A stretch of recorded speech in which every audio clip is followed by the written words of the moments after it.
days, don't wanna let you down.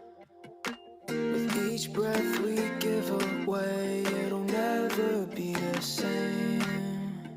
I'm chasing somebody who won't ever ease the pain, but I don't want half of your heart, heart, heart. You can have it back if it's only half of your heart.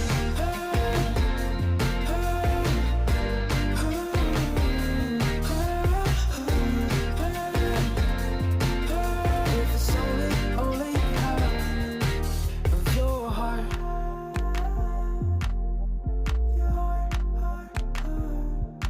I feel like I'm afraid of the only things I can't change. I live life on a page that was written too long ago. I don't want half of your heart, heart, heart. You can have it back if it's only half of your heart.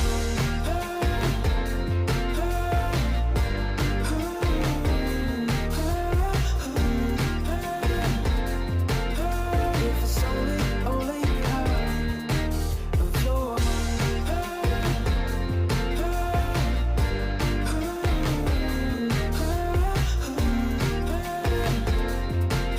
If it's only half of your heart.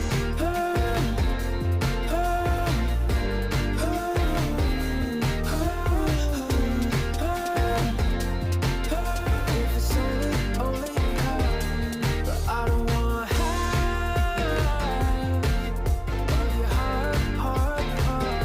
You can have it back if it's only half of your heart.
Welcome to the live stream. I'm just going to cut the music. Give me a sec.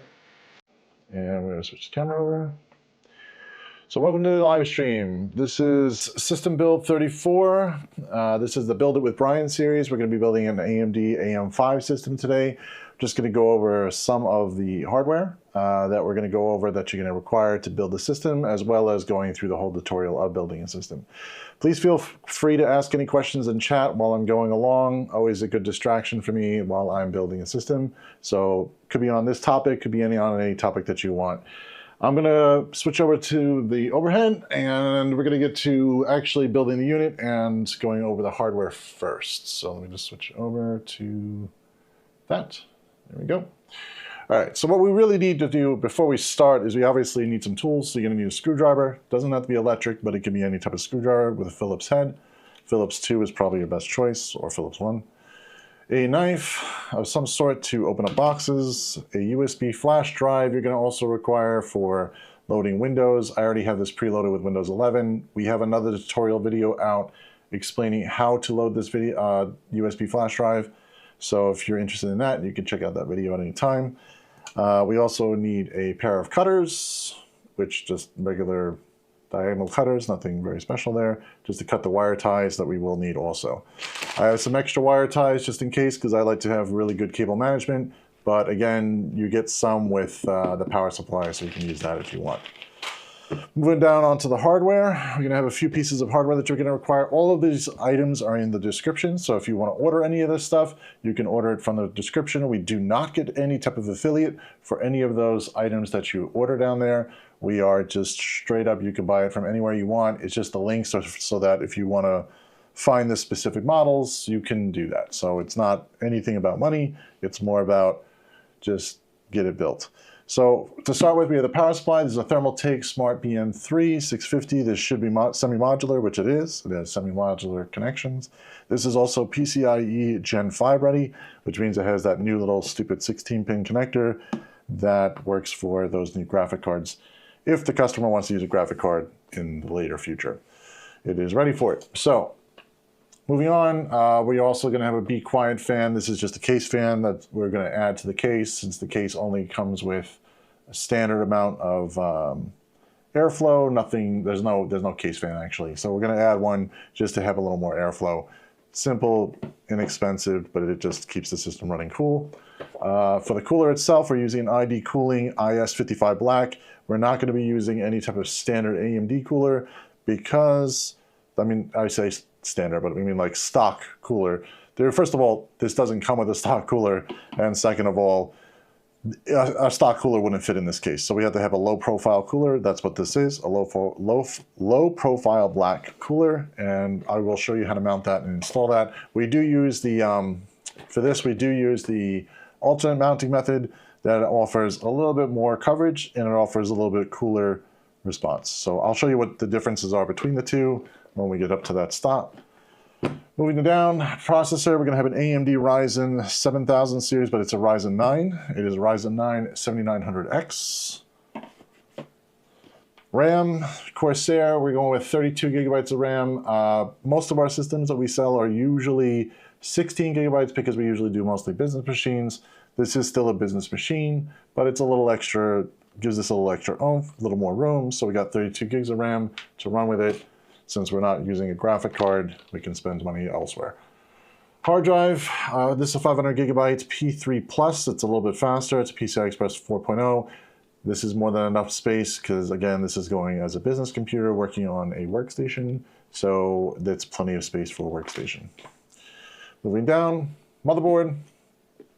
It's a there's a lot of reflection on this one, sorry. Gigabyte, it's an A620M S2H. This is a run-of-the-mill good business motherboard. I wouldn't say this is a high-end gaming motherboard. It's not needed for that. It needs for reliability, and this has got a lot of reliability. It also comes with Qflash-plus, so this is a really nice board just in case your processor is not supported with the current BIOS. You can flash the BIOS without having to put another processor in. It's kind of cool. We're not going to have to do that since this motherboard version 1 is already supported with it. Hopefully. According to the documentation it is, so we should have no problem. All right, so let's get started and actually start building the system. Those are all the parts that you need. Oh, you also need a case. The case that we have is on the floor. That's a Jonsbo C6 in black. It also comes in a few different other colors. Again, the links are down below if you want to check out any of those products with a little more detail. So let's start with the motherboard. Inside the box, what do you get? What's in the box? Always a SATA cable, which we're not going to use, but we'll put it off to the side. The motherboard itself. And the dreaded I/O shield, which I really hate, but we always need. So put that off to the side, and I won't forget it this time, I promise. Manuals, which we really don't need, but if you do need them, they're there. We're going to build on top of the box, outside the case for right now. Yeah, come on, get in there. And if I can close the box correctly, there we go, okay. All right. On the motherboard box, we're going to put the motherboard itself, but we're going to take it out, obviously out of the plastic.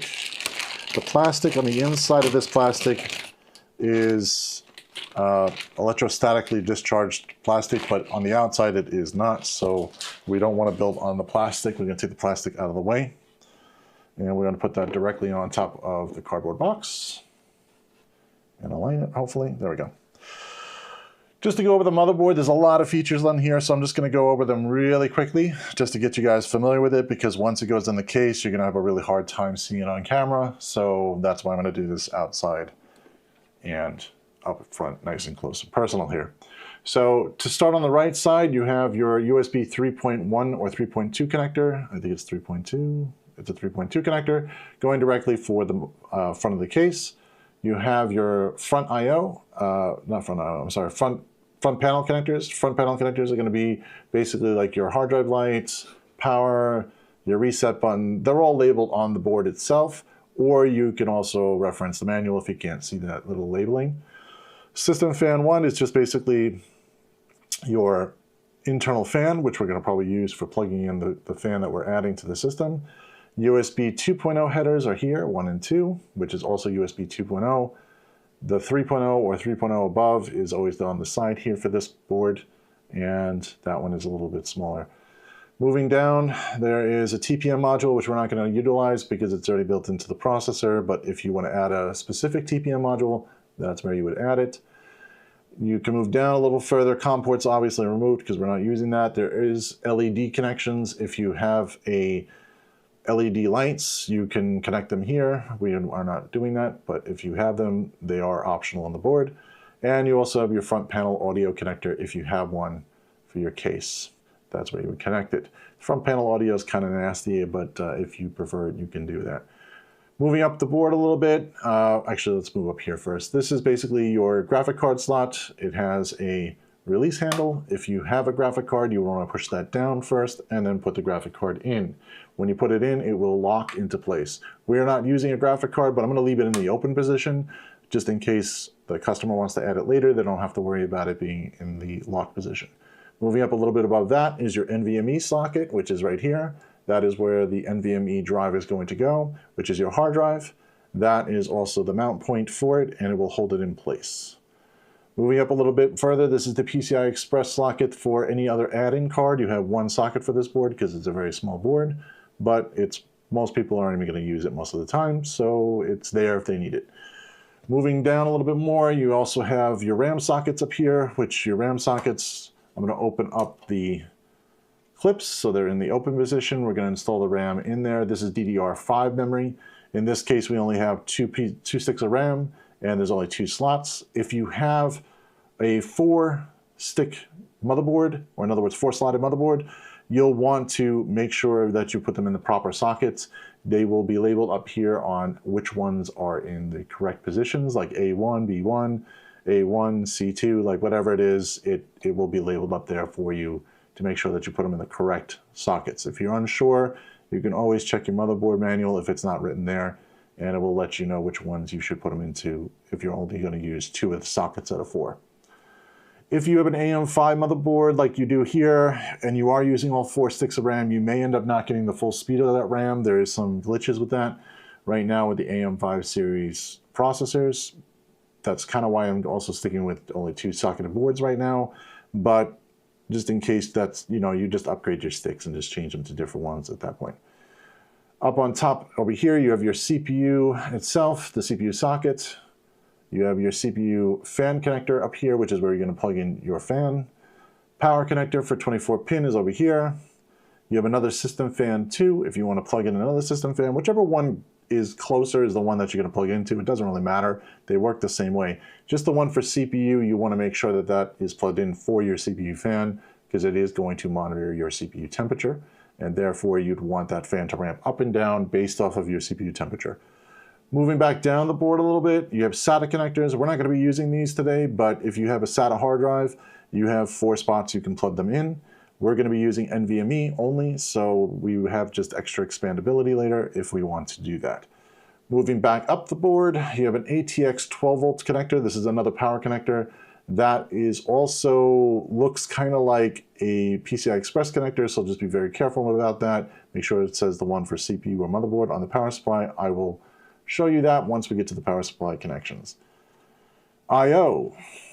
There we go. I/O on this motherboard is very simple. You have USB 2.0 right here, also a PS2 connector. If you have an old PS2 keyboard, it is still available. You have VGA out, which is pretty terrible, but it is available there. There are more better connections down further.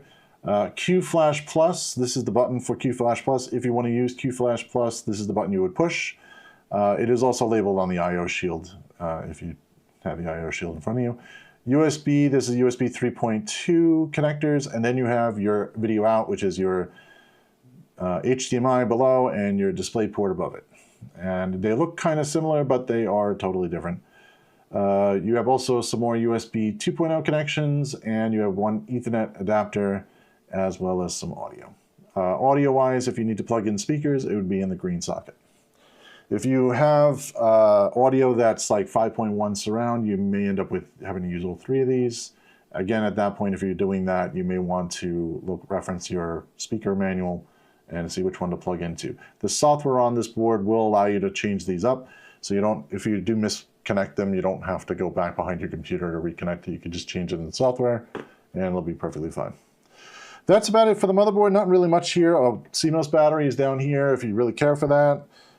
It's a perfectly good battery. It'll last a long time, so there's really no need to ever have to really change that. On the board itself, there's not many jumpers except for the CMOS clear, which is way down here in the corner, and that should be only done if you need to clear your BIOS. But honestly, this is all stuff you can probably get from the manual if you really want to. And let's move on to actual installation.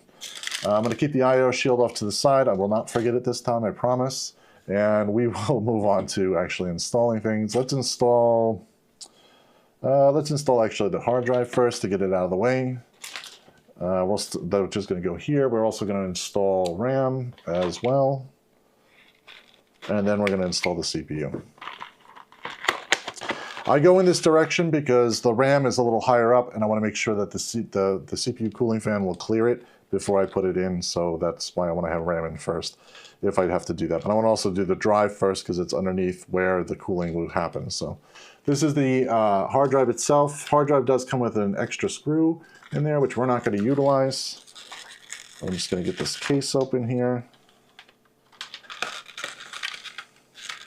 The hard drive itself is about the size of a stick of gum.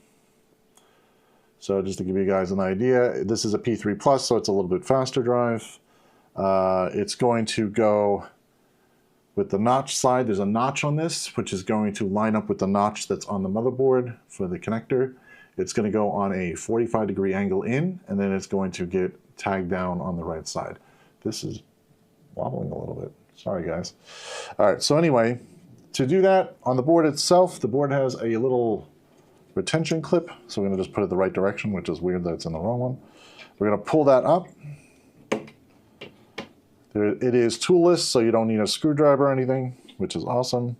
Let's put this in a 45-degree angle, slide it into the socket, push it down, and then what we're going to do is we're also going to put the retention piece into there, and it should snap in place. Once it's in place, you'll see that there is a space between the board and the actual drive. This is normal. It should be flat as it can possibly be, which it is flat, but it is a little raised off the board. That's to allow for proper cooling over and underneath the drive.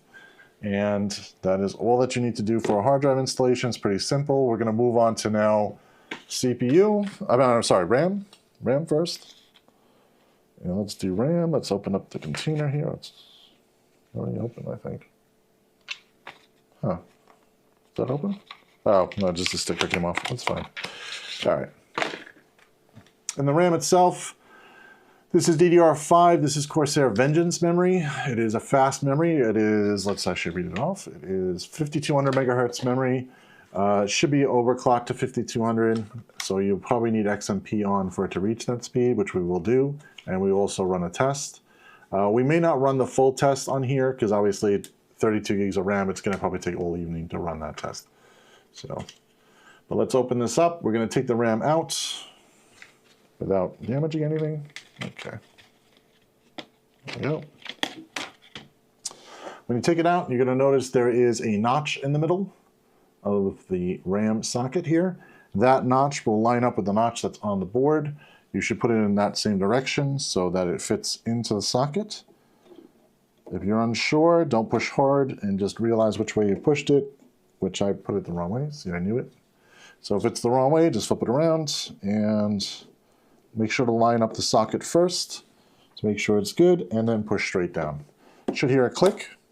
That's the little latches here latching together. If the latches aren't open, open the latches obviously first. That's what I did when I first opened the board. Again, same thing. You're going to just line it up same way. Second stick, repeat the same process.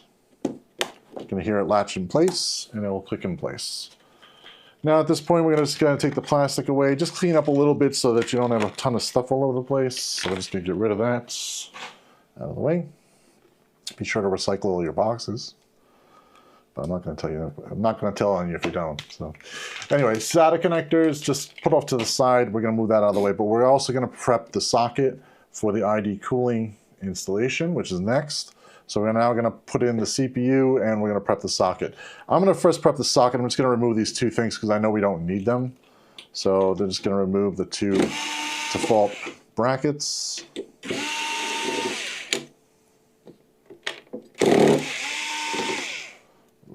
Rough there. There we go. All right. Just off this side. Okay. So we're not going to need the default ones. The default ones are kind of, they work for like if you have a clamp style, but we don't have any clamp style type of installation. So we're going to install the processor at this point. We're going to open up the box. Okay. There we go. Inside the box, it's kind of a cool little flap design. It's got like a little design logo in there if you really care for all that. It's a nice box. But anyways, you can grab out the processor. Really, this is all you really need. You don't need more than this. So just pull this straight out. Clamshell with the processor in it, and it's got a little badge sticker if you care for that. Manual itself is not really necessary. There shouldn't be really anything else in this box. Just to be sure, I'm going to go through it. Yeah, just some advertising, QR codes, junk like that. I'm just going to toss the box out to the side. Same thing for the plastic and the manuals. The manuals, no one really reads that on. That's just basically like your warranty information on the processor itself. Your warranty will still be good without that warranty document. It's just for your own purposes. So the badge we usually don't put on the system. We give it to the customer usually in the little bag if they want it. They can put the sticker on. I like to keep a very clean system, so we're going to not do that. We're going to open up the socket here to prep the socket area. It does have a cover on it, so just lift it up. And if you'll notice here, all of the pins are actually on the motherboard. This is what they call an LGA socket, which is a land grid array socket.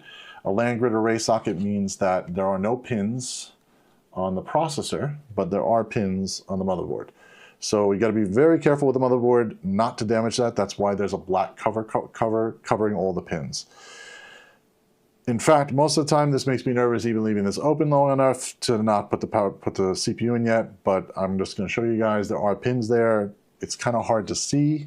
I don't even know if I can get this on camera because the pins are so small. But there are pins in there, and that it does close on top of and connect to those pads on that side. This is really hard to see on camera. Even this close, you're probably not seeing those pins. But you'll have to take my word for it. There are pins there, so just be very, very careful. What we're going to do is we're going to put the processor in. The processor has an arrow, which we're going to find on here. The arrow, where are you? So the socket of course has the arrow on it. So its upper left corner is where that arrow is pointing. So what we're going to do is we're going to match that arrow with the arrow that's on the CPU. When we go to put this in, we're going to be very gentle. Take it with your 2 fingers, try not to touch the bottom. On the processor itself, you'll see there is a golden arrow. That golden arrow should match the arrow that's on the motherboard. So you want to go to the upper left. Oh, it's right there actually too. It's on the silver portion. It's kind of a little hard to see, but the golden arrow will match that way. You want to gently put it into the socket, line it up with the socket, drop it in. There's also some notches. Ooh, this is really hard to see. There's some notches that are right here and down here. It will only allow the CPU to fit in one way. It shouldn't slide out of the socket. It shouldn't slide around. If it's sliding around, then you have it the wrong direction. And you probably bent some pins, so be very careful not to let that slide around. Make sure it's in the right spot, dropped in. Now what we're going to do is we're going to put down the clamp, and it's going to pop off the cover. That is normal.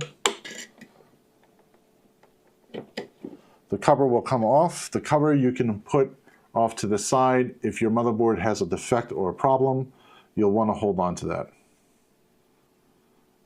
Someone has said I was going with, say, at least it's in the box and not plastic.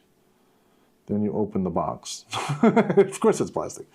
So anyway, the cover, just keep off to the side, you know, just in case your motherboard has a problem. Or if you want to resell your motherboard at some point, you'll want to have the cover to put it back for shipping. All right, so we're going to take the plastic, all this plastic we're just going to keep off to the side for now, but technically speaking, you should hold on to it until you are ready to make sure that the system is running perfectly fine. So we're going to close that down. Now this is pretty much ready for the cooler at this point. So we're going to open up the cooler and start following those directions. We need thermal paste and a bunch of other stuff. So let's open up a box without totally destroying it. In the box for the cooler, it's a simple installation guide that comes with it. We will go through that in a minute. Also, what's in the box is some accessories which you're going to need. So you're going to need, obviously, the nice, lovely provided screwdriver for installing this, which is a nice thin screwdriver, and you'll be able to get in there with no problem. You have different mounting equipment here. You have ones for Intel and as well as AMD. You also come with some thermal paste. We'll use this thermal paste. It's Frost X25. It's fine. I've used it before. It seems to be perfectly fine. And it still has low temperatures. So in here, there are 2 different mounting methods. You have one that's AMD, which is your brackets here. You're going to need those. You're also going to need some screws that are out of this container. And you'll notice this one says LGA 1700. This is for Intel. And the other one here is also for Intel. We don't need the backplate because we already have a backplate. If you guys can see, there's like little stand-ups here that's already on the back of the motherboard. So we don't need this backplate, that's for Intel. We're going to leave the one for Intel off to the side. We do have screws. Screws are already ready and provided, so we also have some brackets. So we have some choices on how this gets mounted. And usually I mount this a little differently than most people do. You have 2 different choices in the way of mounting this. You have this way, which I don't prefer. Or you have the other mounting method, which is up and down, I believe. Or is this for Intel? No, this is for Intel. I'm sorry. There's only one mounting method. This is the, sorry guys, I'm getting confused with coolers. So there's only one. This is the AMD one. The AMD one is up and down, straight up and down, and it lays over. The other one is for Intel, I think, because this doesn't look like it fits. No, it doesn't fit. It doesn't fit that way either. So easy way to find out is just to see if it actually fits over the holes, which it does not. So we'll put that over there. And we will mount this up and down, which is fine. Actually, this is the one that is up and down. We'll also need some spacers before we start that. So there are some spacers. If you want all this information, it is in the manual, and it's pretty well detailed in the manual.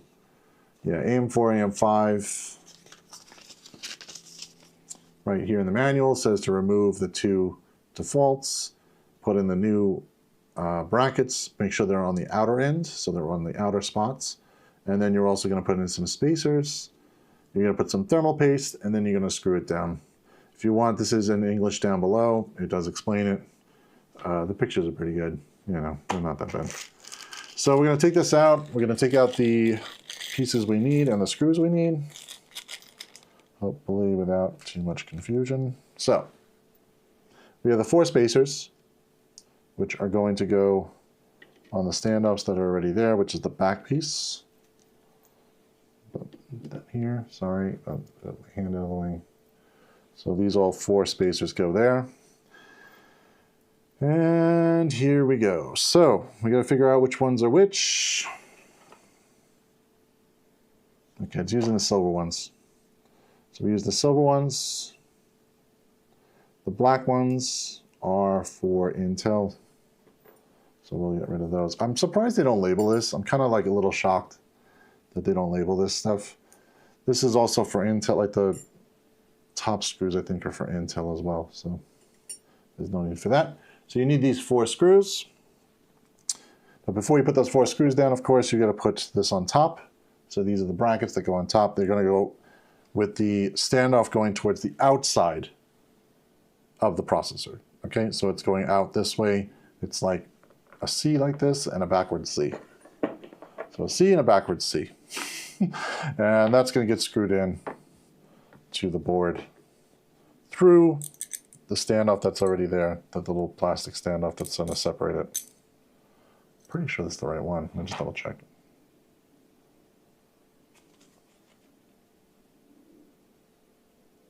Yeah, that's the right one. Okay. I don't know why they give you more of those. That's very weird. Yeah. All right. Yeah, those are the thicker type. All right, so we're going to place this in. We're going to basically place it directly into the plastic piece. Slide that in. Same thing here. Just get them in first and then tighten them all the way down. Just a little word of advice. My screwdriver, I've set it set to 17 right now. That's a little high, actually. Put it down to 16. This is basically when it will stop the torque so it doesn't end up over torquing. If you have a regular screwdriver, just make sure that it just bottoms out. That's fine. Just, you know, but don't go crazy on over torque because you don't want to strip a screw. These are mechanical screws, so you don't want to put too much pressure on them. They will, you know, strip or have problems. So it's also Phillips, so you know it's easily strippable. You don't want that. So we're going to do the same thing here. We're just going to place this over, put that in place, screw it down. Same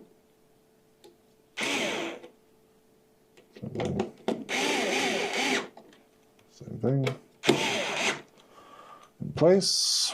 All right, now, next step, before you put the fan on, obviously you'll want thermal paste. Thermal paste is going to basically transfer the heat directly from your processor up into the heatsink. This is Frost X25. This is not bad stuff. This works perfectly fine. If you want to use a different thermal paste, it's fine just as long as it's non-conductive. You're fine with it. Non-conductive thermal paste is the ones for CPUs. You can use anything from Noctua has one, Corsair has one. There's a lot of different brands. You can use whatever you prefer. I think the temperatures come out pretty much close to the same with all pastes, but you can test them if you really feel the need to. I'm going to do a few dot patterns because we're going to do a big dot in the middle. I'm going to do a dot on the side, dot on this side. It's a little hard to spread on there. There we go. And dot up there.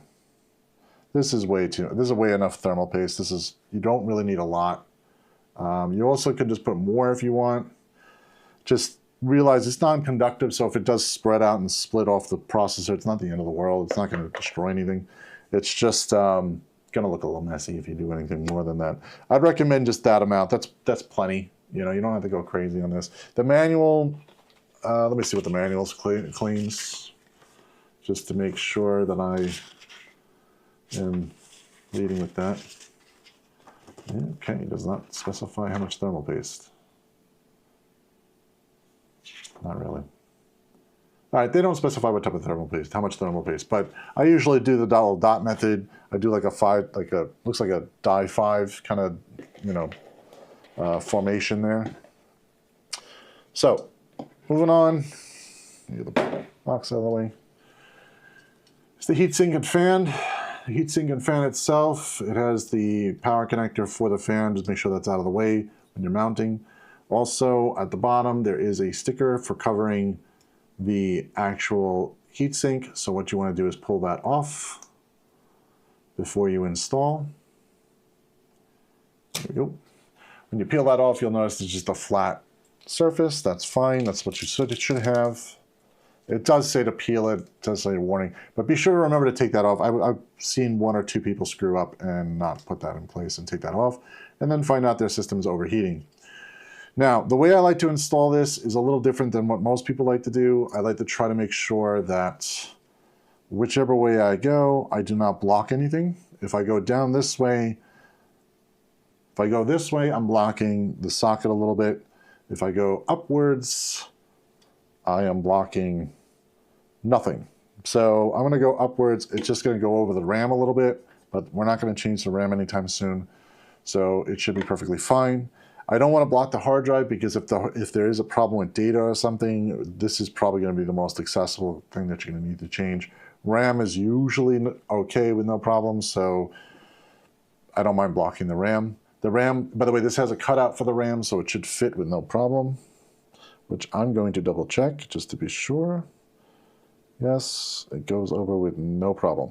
All right, so to fit this in, we're going to line up the socket. It's a little hard to see on camera because I have to go down further, but you're going to line up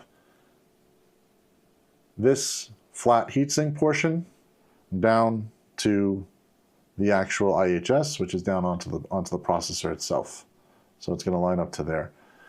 So we're going to line this up, and we're going to have the little cutout for the RAM, so it's going to just hover right over that, and hopefully everything will make contact and we won't have any problems. I'm just kidding, guys. So also the screw holes are going to line up here, so the screws are going to screw up with these little posts, and that's going to line up with the posts there. And I am going to be very careful and line that up. Okay, once that's lined up, you're going to take the provided screwdriver that comes with it, and you're going to turn the fan blades and then find the screw and screw down one side a little bit. Hopefully it kind of catches. No, it's not. There we go. That caught. Okay, catches on one side. Then what you're going to do is you're going to go to the opposite side. Find this stupid hole. There it is. See what you're doing here. I can't see that. I have to turn it a little bit.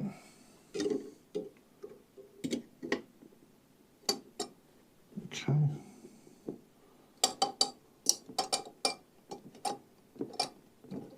You'll hear the spring turn. That is normal.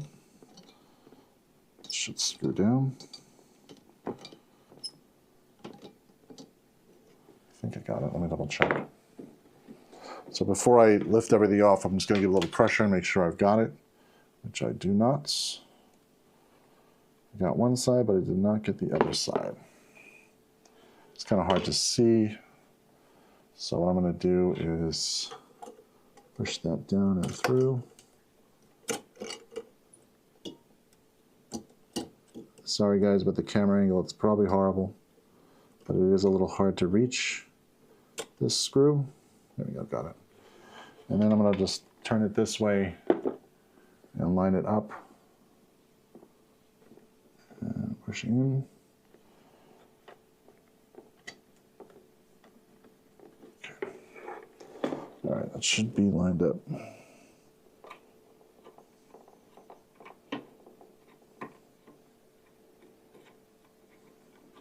This is the trickiest part about installing this. Once this is done, though, you'll not have to do this again, hopefully.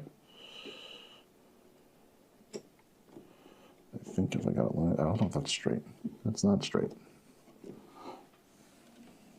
Is it supposed to be straight? is the question. Oh, missed it. That's why. Okay. It's a little hard to grab in there. Okay, it's supposed to be a little further over.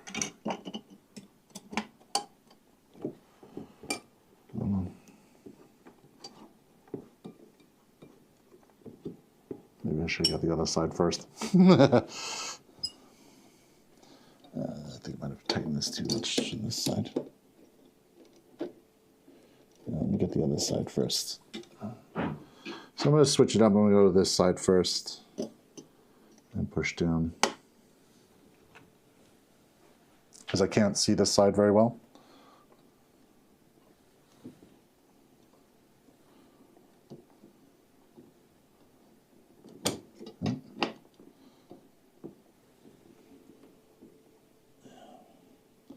So the only bad part about this design is that you're going through the heatsink to get the screw, which is a little bit of a pain, and I missed it, so we have to put it down again. You know what? Let me get this first. Okay.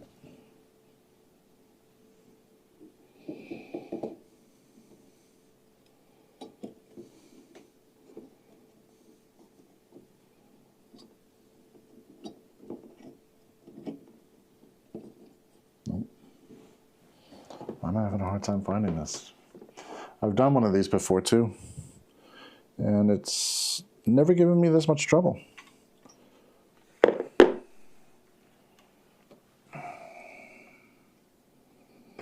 Sorry guys, this is not as planned as I thought.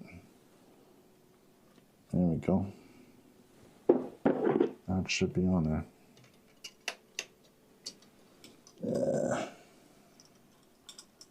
I should have lined up the screwdriver first. Come on, get on there. There you go. Nope, it's supposed to be a little over. Come on. Get in there. Wow. All right.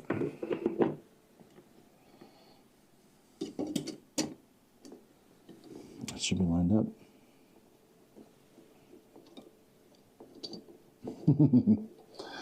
You guys are probably thrilled by watching this thing just spin around. All right, let's try this side. Nope, that's not latched. Nope. All right, we'll pull this back up. Thermal paste is still good. All right, just gonna get the screwdriver lined up first.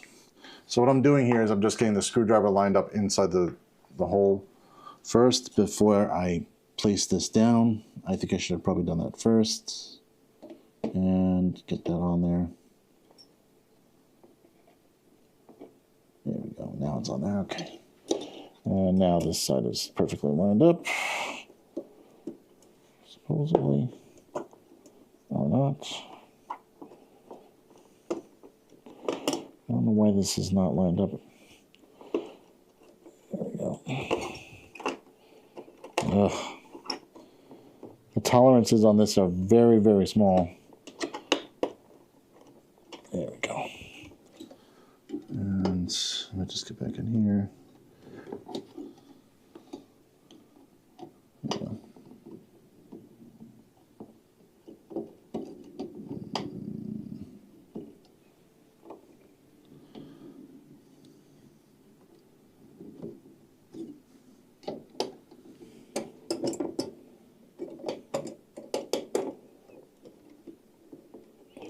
Okay, almost there. Sorry guys, this is taking so long.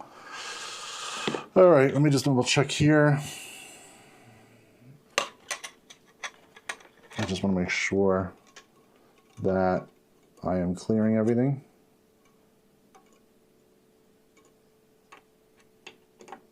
There we go. Yeah, that's a few more turns. So just a few more turns and then it should bottom out.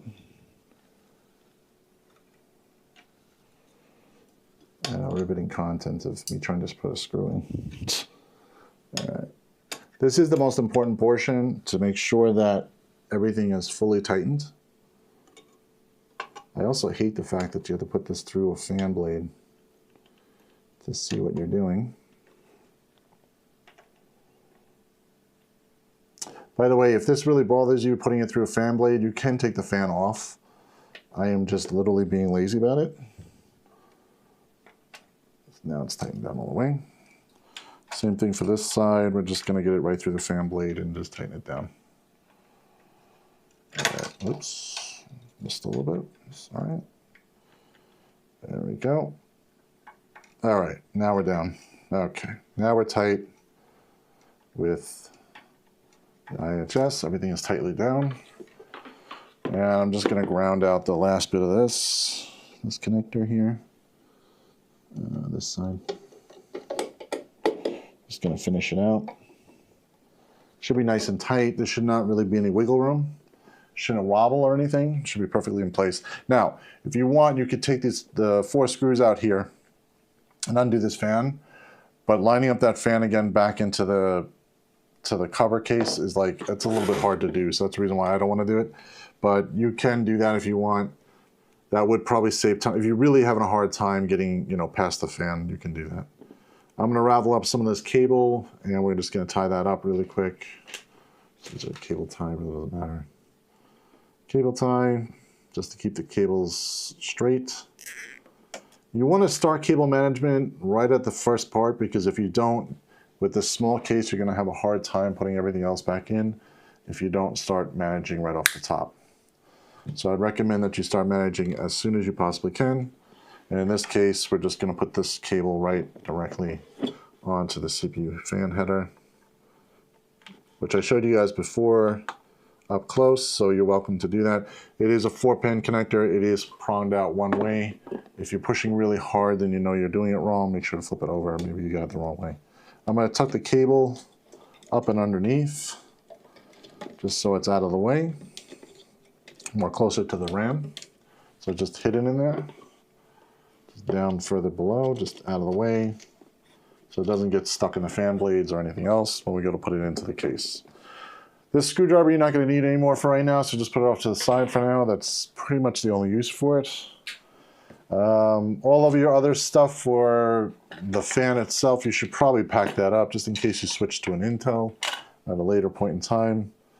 You have everything for you to do that. I'm just going to throw all the screws and stuff into one box and the fan, just so we have everything for later. We usually put this into a nice little container for them, so they have everything together.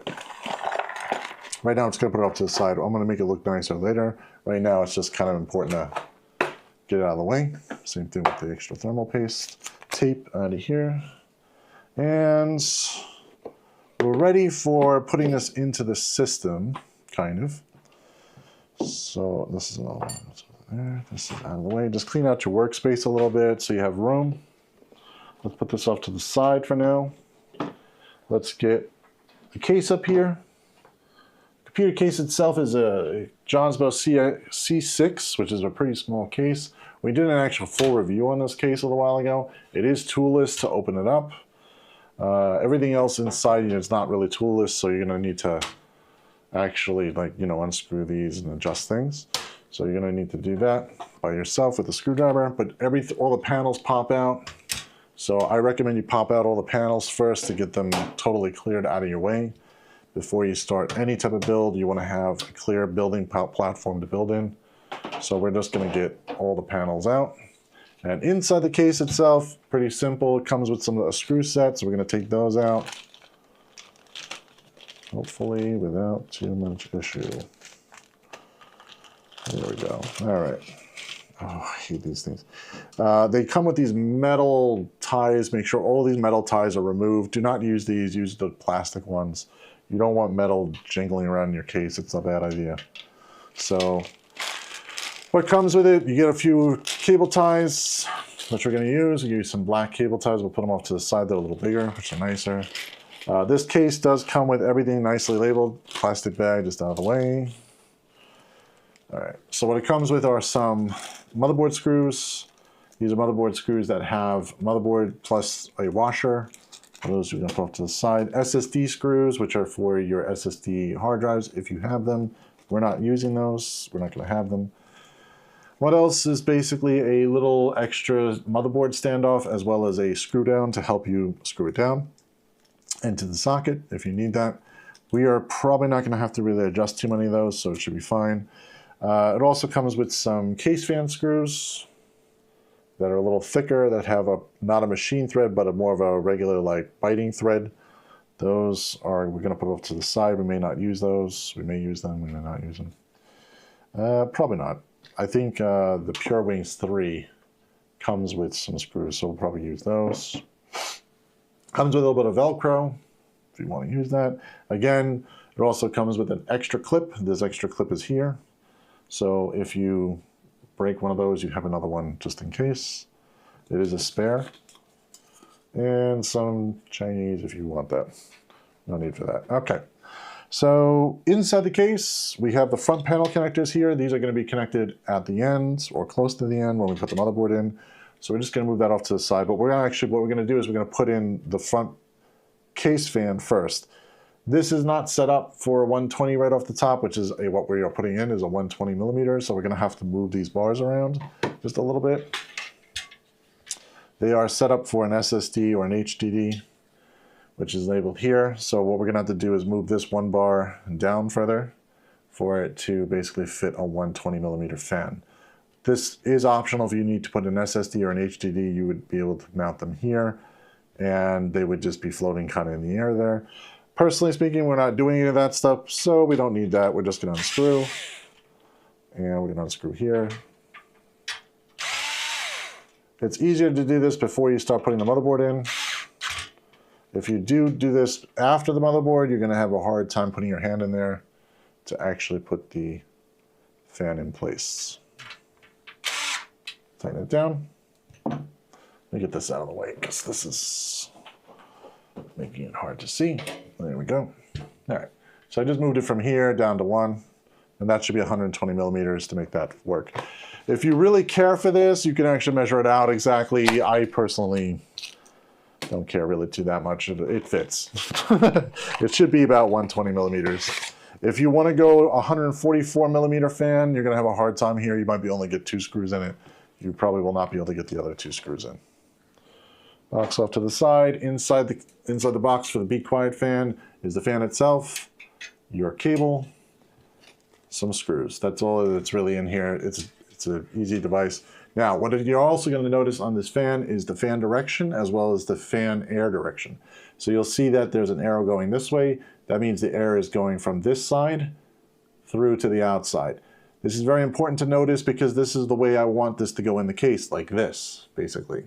It wants the air to be pulled into the case. We want fresh air. This is not an exhaust fan. This is an intake fan. You want more intake than exhaust for this type of case, just so it keeps for lower temperatures. What I usually like to do is also I like to keep the fan kind of centerized, but if you want, you can go a little up, a little down. It's up to you, or a little more top to bottom. So if you have a motherboard here, I'm going to probably move it up just a little bit if I can get it to the top position so that there's more room for the motherboard here that I can clear from. You could also put it in the middle or put it way down low if you want for better cooling. If you have a graphic card, you may want to go a little lower down so that you can cool the graphic card more. We're not going to do that. We're just going to get more space out of it because it's perfectly fine. It's only really for intake for the system. So it's perfectly fine where it goes, no matter which way it goes. Someone says hi, hi. I had to say hi back, I feel like it. All right, so garbage for the plastic. We're gonna put the screws in, gotta mount it. Let's put that in place.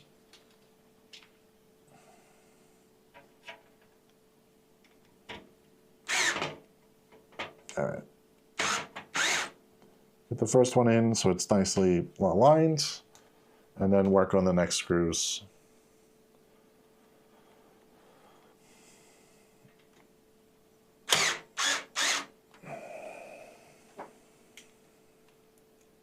By the way, this is easier to work with going straight up and down. Like I'm kind of close to the camera, so I'm gonna have to tilt it. but you probably do this up, you know, right side up, not upside down like how I have it right now.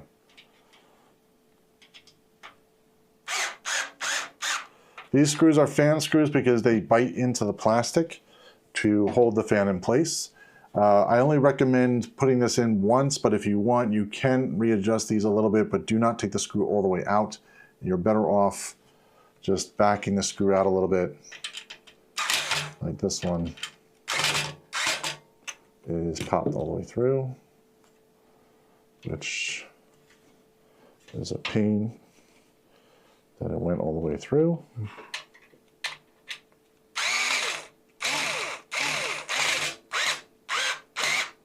There we go. Okay.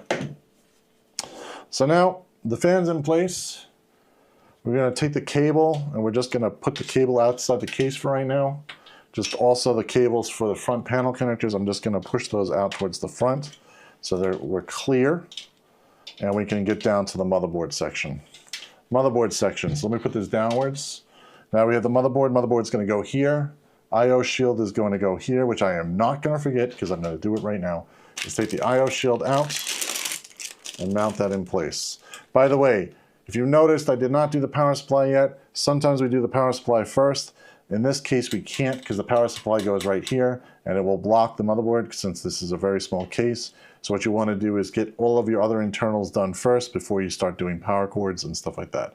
I also recommend a modular power supply for this system because you want to leave out as many cables as possible so you don't have to do as much cable management at the end. All right.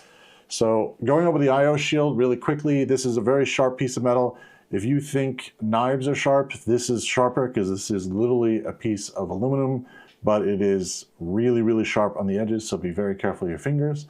I'm just going to go over it really quickly. You got your USB, it's all labeled back here. The most important thing is that you're going to notice that it says Qflash-plus, and you're going to have one that says BIOS. If you're doing a Qflash, you'll want to plug it into that USB port that this one says for BIOS. If you're on a bench, in other words, you're not using the I/O shield at the current time, you will have to look at that to reference which one says BIOS because it's not written on the motherboard. It is written on the I/O shield. Anyway, long story short, it's all the ports labeled. We're just going to pop it in place. We're going to take it very carefully without cutting my fingers and getting it into the rectangle hole here. And it should just pop right in without too many issues. There we go. Now this case has a very soft spot here, so you may have to hold it back when you go to push the metal piece in so it doesn't bend the metal. It is just a soft area. It's just not very reinforced until you have the motherboard in place. So I/O shield's in. I/O shield should be facing upwards. The text should be upwards in here. So if you're looking at it from the back of the case, it should show it as proper, proper way. Motherboard's ready to be mounted. So we're going to take the motherboard back and we're going to just double check all of the screw holes and make sure they line up with all of the standoffs that are down here. Oop. So it's not focus. Come on, focus. Yeah, whatever. So if you see the gold little mounts down here, those gold mounts are the ones that are going to go for where the holes are. We're going to just double check it really quick. We are missing one. We are missing this one down here. So it is in line with that one. So it's this one here. And then we are also missing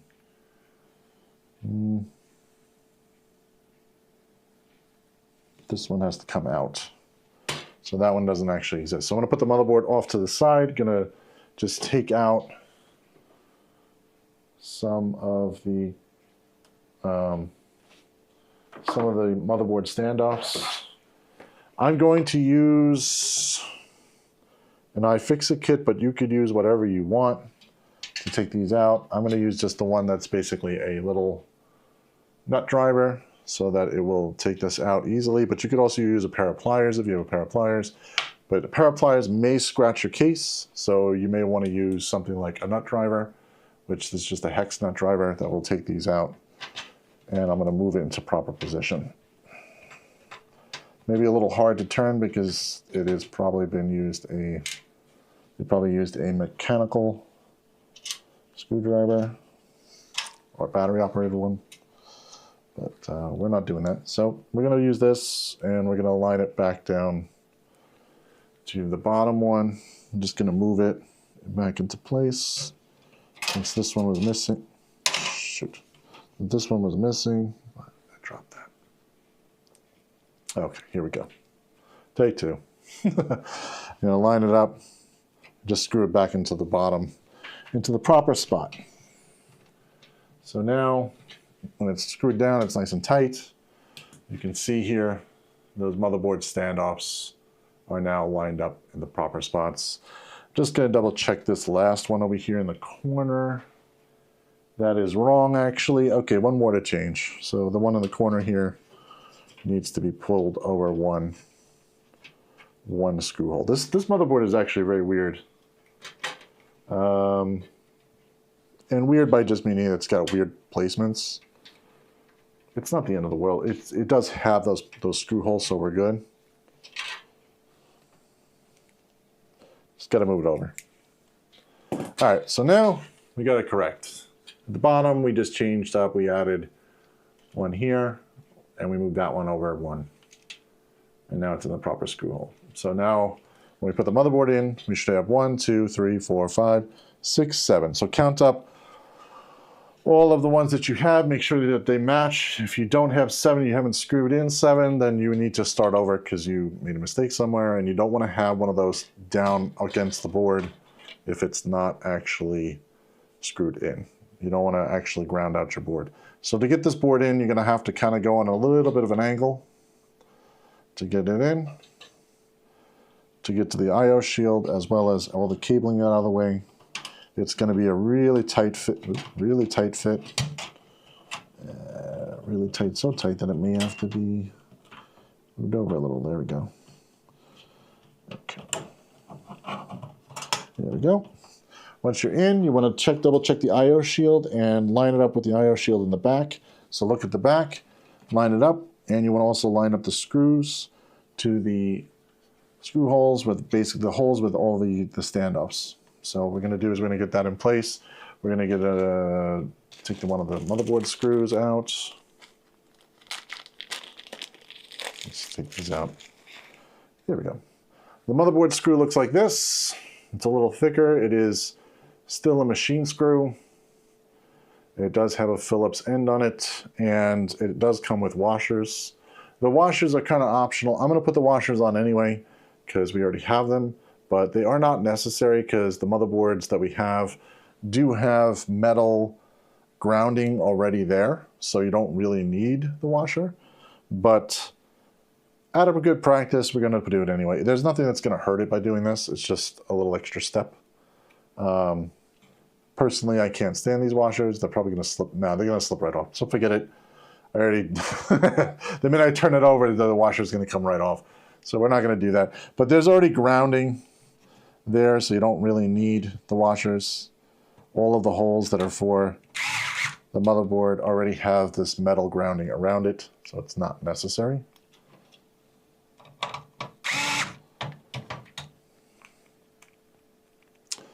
Now what you're going to do is you're going to count up all of the ones you're supposed to be installing. So we're already up to 3. You're going to go to 7. Repeat step until you have completed all the screws. It's 4, 5. Again, you don't need a high-powered screwdriver here. You can use a regular screwdriver. I'm just using this for simplicity and simple, fast purposes, but you don't need to. 1, 2, 3, 4, 5, 6, and we got one more at the top, 7. Which this one is always a pain to get at. Yeah, okay, there's no way to get it with this screwdriver. Okay, so this is one of those cases where it's a little hard to get this into the actual screw hole. So what I'm going to do is I'm just going to take the bit out and do it manually because we don't have enough room for a screwdriver to fit in there. And this turn. And yes, this is the weird way of doing things, but it fits.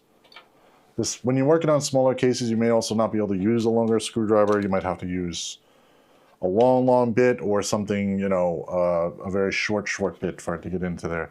But in this case, I just took the screwdriver bit off and then just screwed it manually. It's perfectly fine. Okay, moving on. What we want to do is we want to get the fan connected first, and then we're going to want to do is we're going to connect this 4-pin connection for the fan. That's going to go right into system fan 2 down here. It is the closest to it. You could also go to system fan 1 if you want, since this cable is so long. But in this case, it's right there. So I'm just going to tie it up before I do that, because once I get in there, it's going to be a little hard to do anything else. So I'm just going to get a wet wire tie.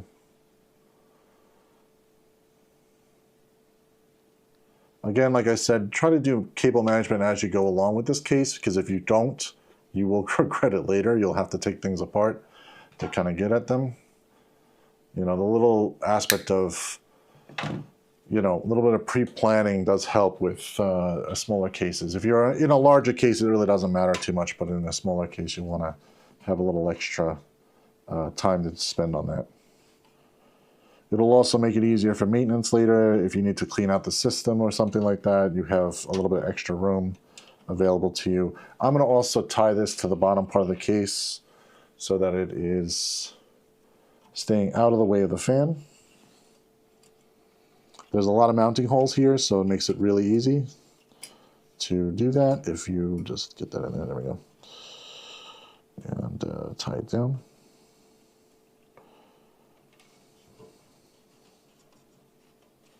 Now, come on. Of course, I got to choose the smallest zip tie. You can use bigger zip ties. Bigger zip ties will help a little bit more. You'll just have more of a tail to cut off, but it will be a little easier. There we go. And we're just going to cut the tail off.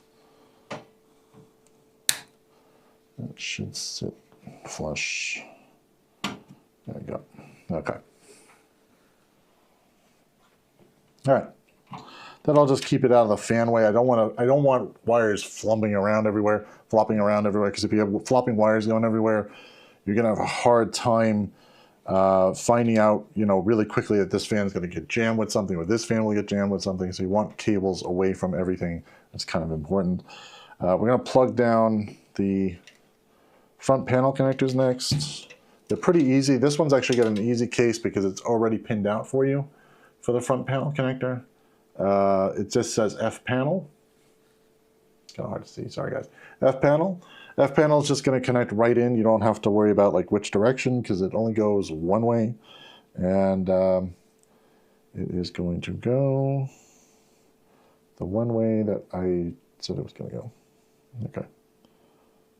Light, power light. Yeah. Okay. There's no reset. So, all right. So I'm just going to untangle this a little bit, and then it's got a block on one side for the pins, so it only goes really one way on the motherboard, and it'll connect all the panel connectors for you, so you don't have to struggle with that. It's a little easier. For audio, I think it's audio. Yeah, it says audio. HD audio. That's going to go down to the one that says audio connector. Again, this if you guys want to know where these are, you can just go back in the video later when this is uploaded, and you can reference that. I did show it on the earlier part of the video when I had the motherboard out. It was a little easier to see.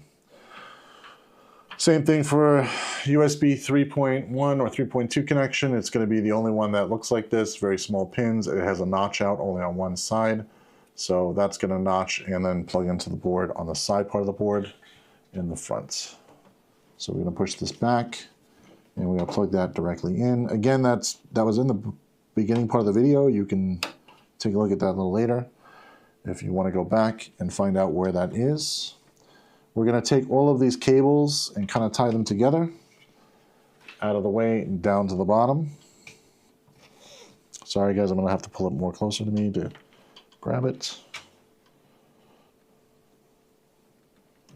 Okay. It's just to keep things out of the way for now. Oh, I missed one. Shoot. All right, we'll just tie it with this.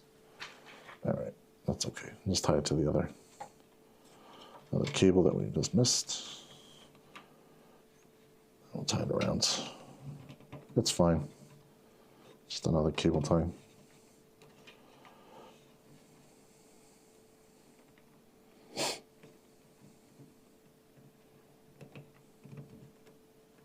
Don't be afraid to use a few more cable ties, you know, just to keep things in place.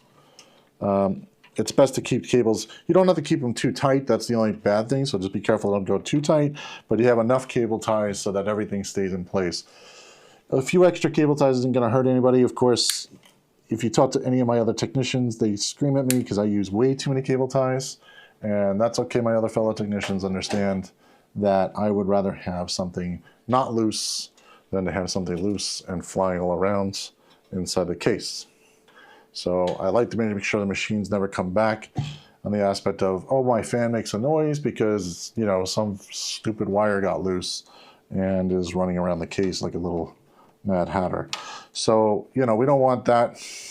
So we just make sure to have all the wires out of the way. In fact, actually, I may even go one step further and tie it to the bottom, because just in case this customer wants to put a graphic card in later, they don't have to worry about the wires being in the way. So we're going to tie it down a little bit more. We're going to put this and tie that down to one of the pieces at the bottom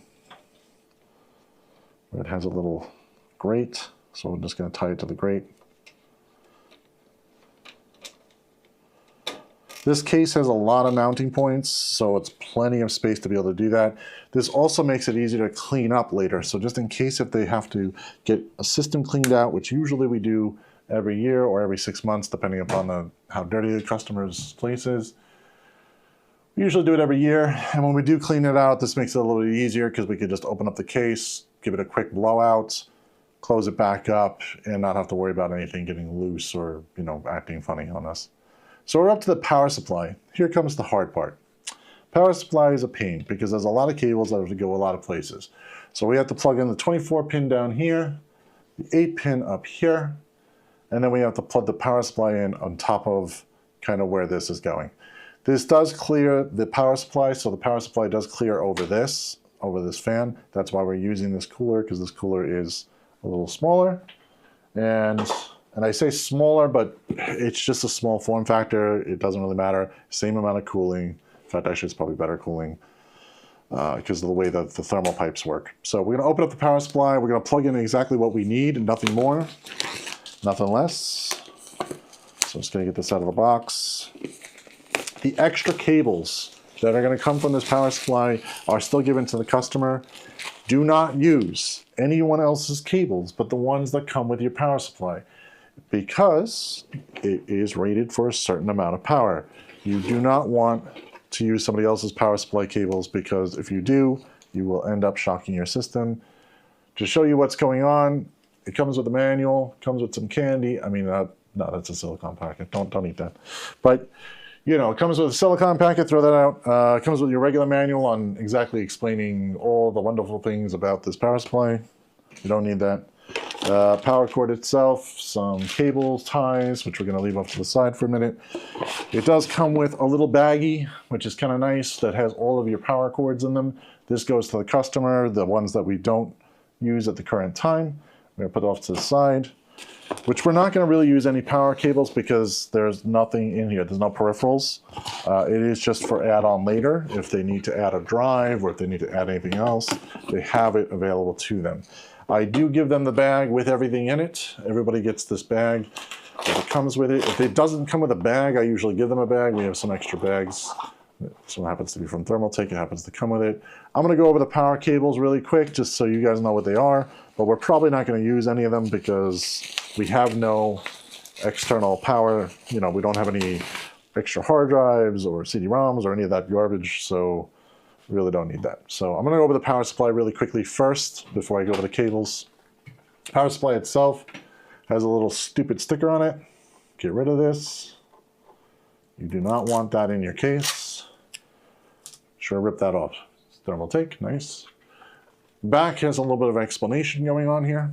Okay, so there's Smart Zero Fan. This is a nice, cool little feature. If it's on, it will turn the fan completely to silent mode. For right now, I'm going to turn that to off. And there's a reason why, because we're going to test the system to make sure. This is also accessible from the outside, by the way. We're going to probably turn it back on for the customer. So if they want 0 fan noise, they can have that. It's a really nice, cool feature to have on. I don't know if we have to peel this off. You're going to peel it off. That just exposes the power cord, but it does explain a little thing. It says if the fan does not operate, if the PSU is at low loads, it will be 0 fan. Off is silent fan operation mode. On is the fan does not operate if the PSU is at low loads. So off means that it'll basically be on, but it's still silent, by the way. It's just not 0 fan movement, okay? That's really confusing sticker, so hopefully you guys understand that. Basically, off is what you want to leave it on for testing. On is when you're ready for production, if you want to have no fan movement at all. I usually like to have the fan moving so I know that it's working, and I also want to make sure that all the blades are clear, so there's nothing that's blocking this when it's running. All right, so moving on to the power connectors really quickly. We're going to go over power connectors first before we put it in, because it's easier to do on the outside of the case than on the inside. Again, all of these little stupid zip ties that have metal in them, get rid of them.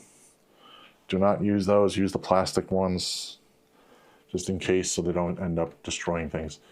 You got your 24-pin connector. I don't know if it's labeled. It's not labeled. But it is connected directly to the power supply. This is the part that's not modular. That's okay because we're going to use it anyway. So it's 24-pin. And then we also have the one that's coming off here, which is for this CPU, labeled CPU. You're only going to use one of these connectors. You're not going to use both of these because this motherboard does not have that much power. It's going to only use one of these 8-pin connectors. It doesn't matter which one you use. They should be pinned the same. And it'll be plugged in down to this port here, down on the motherboard. Same thing for the 24-pin. If you really want to look at all those, you can go back in the video. I did show them in an up-close way. You can see which one I'm talking about. Now, all of these are extra pin connectors. These are for all of your other devices that you may have plugged in.